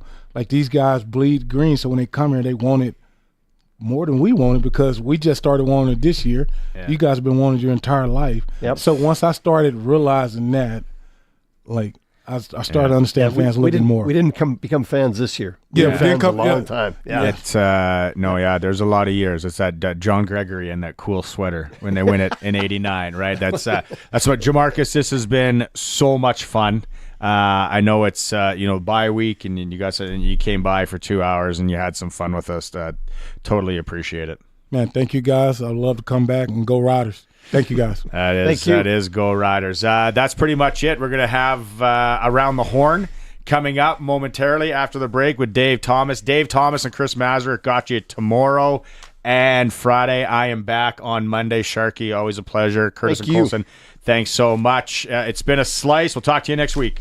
The Saskatchewan Party will make life more affordable for students, for homeowners, and for families. We'll increase the amount students get back through the Graduate Retention Program. We'll increase the first-time homebuyers tax credit. We'll create a home renovation tax credit, and we will increase the active families benefit for children's activities. We'll also reduce your income tax and keep home heating exempt from the Trudeau NDP carbon tax. The Saskatchewan Party, making life more affordable for Saskatchewan people. Authorized by the financial agents for all provincial Saskatchewan Party candidates. The ball is snapped. He scans the field. He's going deep. What a play! Rider fans, make your own great play by going to riders5050.ca. You can now buy tickets for every game, home or away. And don't wait for the last minute. Get in on the amazing early bird prizes. Everything raised is used to support minor football in Saskatchewan. Support a great cause and just maybe score a big win. Get your tickets today at riders5050.ca and go Riders! Sponsored by ISC. Hi, this is Stephen Arndt from the Tire Stewardship of Saskatchewan. We're the ones responsible for recycling your tires. We're a non-profit corporation that was established to serve as the scrap tire recycling program operator in Saskatchewan, approved by the Ministry of the Environment. We're responsible to all stakeholders, including consumers who pay the tire environmental fee, the collectors, the Ministry of the Environment, and the people of Saskatchewan. Visit tssk.ca to see how you can recycle your tires. This is Mohammed Fayaz, your Saskatchewan Party candidate for Regina Pats. Premier Scott Moe and the Saskatchewan Party have a plan to make life more affordable for everyone. We will increase the graduate retention program for students, create new home renovation program for homeowners, increase the personal care home benefit for seniors, and cut income taxes for everyone. On October 28, let's keep our economy strong and our future bright. Vote Saskatchewan Party. The greatest auto sale has arrived at Crestview Chrysler Dodge Jeep Ram. Behold our dazzling weekly Ringmaster specials. Early year-end prices that will have you gasping. And Cash for Clunkers is back. Get a minimum $3,000 for your vehicle, guaranteed. There's food and games galore. Plus, win your share of thousands in unbelievable prizes. So come one, come all to the greatest auto sale at Crestview. Build with the best. Kubota construction equipment gets the job done with power, precision, and efficiency. This fall, save up to $4,500 in select construction equipment. See your Kubota dealer for details. The all-new Sportscage. Watch our live stream at sportscage.com and on the radio at 620 CKRM. It's time to go around the horn for Shorty Generators. Keep the power in your hands with an automatic standby generator from Shorty Generators, the standby generator experts. The final four teams in Major League Baseball are battling it out in the National and American League Championship Series. Let's start in the American League, where the New York Yankees held on to home field advantage thanks to a 6-3 win over Cleveland last night to take a 2-0 series advantage. Aaron Judge hit his first homer of the postseason in the victory. I was excited it went out. You never know on these windy, chilly nights what that ball's going to do when you hit the center here. But the ghosts were pulling it out there to Monument Park, that's for sure. But to add 2 more runs, trying to keep Weaver out of the game there. Try to save him for game 3 a little bit. But just happy to add a couple more runs. And Judge has a lot of respect for the Guardians lineup. Guys are excited, but we still know there's a lot of work to be done. We're playing against a good Cleveland team that's all year they battled. Had some tough games, went through a tough series with Detroit, taking it to game 5 and came out on the other side. So, a lot of work to be done. So we're excited, but the guys in there are focused. They're prepared. They know what needs to be done, and on our way to Cleveland. The ALCS will shift to Cleveland for games tomorrow and Friday, and veteran Anthony Rizzo knows that the series is far from over. Well, we know Cleveland's going to be rocking, so we took care of business here. We got to show up on whatever day it is, Wednesday, I think, and really come out firing. It's a good team over there, and we know for sure they're not going to quit. To the National League, where that best-of-7 series will shift to Queens, where the New York Mets will host the Los Angeles Dodgers tonight. The series is tied at a win apiece after the Mets topped the Dodgers 7-3 in Game 2 on Monday. Mets manager Carlos Mendoza talked about splitting those first 2 games out in L.A. We get punched. We find a way to get back up, and it's going to be a fun series, man. A lot of back and forth. 2 really good teams, and we just got to continue to fight. But it was good for us to, especially after we played that game 1, for us to come out on the first inning with Lindor and then continue to add on. Obviously, Vientos with the big one, and then finishing up and getting the victory there. It was important now, back here at home, and get ready for Game 3. Meanwhile, the heat is on. Dodgers superstar Shohei Ohtani, who's batting 0-4 when there's no one on base. Dodgers manager Dave Roberts was asked if he'd consider lineup changes given Ohtani's struggles at the top of the order? No, there isn't. I just think that, early on, it's just funny how things change where there was a lot of concern about Shohei not being able to get hits with the runners in scoring position, and now we're all trying to find ways that he's have to get guys on base so he can hit, right? So I kind of find that comical a little bit. So I think that I don't think anyone can predict who's going to get on base in Game 3 or Game 4. So I feel that, kind of there's some tweaks that I do make as far as, Teo, Freddie, the 5-6, maybe the 7-8-9. But to think that, I'm going to move Shohei to the 4 or the 3, that's just not going to happen. Game 3 between the Mets and Dodgers goes tonight. And that's Around the Horn. For Shorty Generators, keep the power in your hands with an automatic standby generator from Shorty Generators, the standby generator experts. And good evening. It is 6 o'clock. I would like to welcome you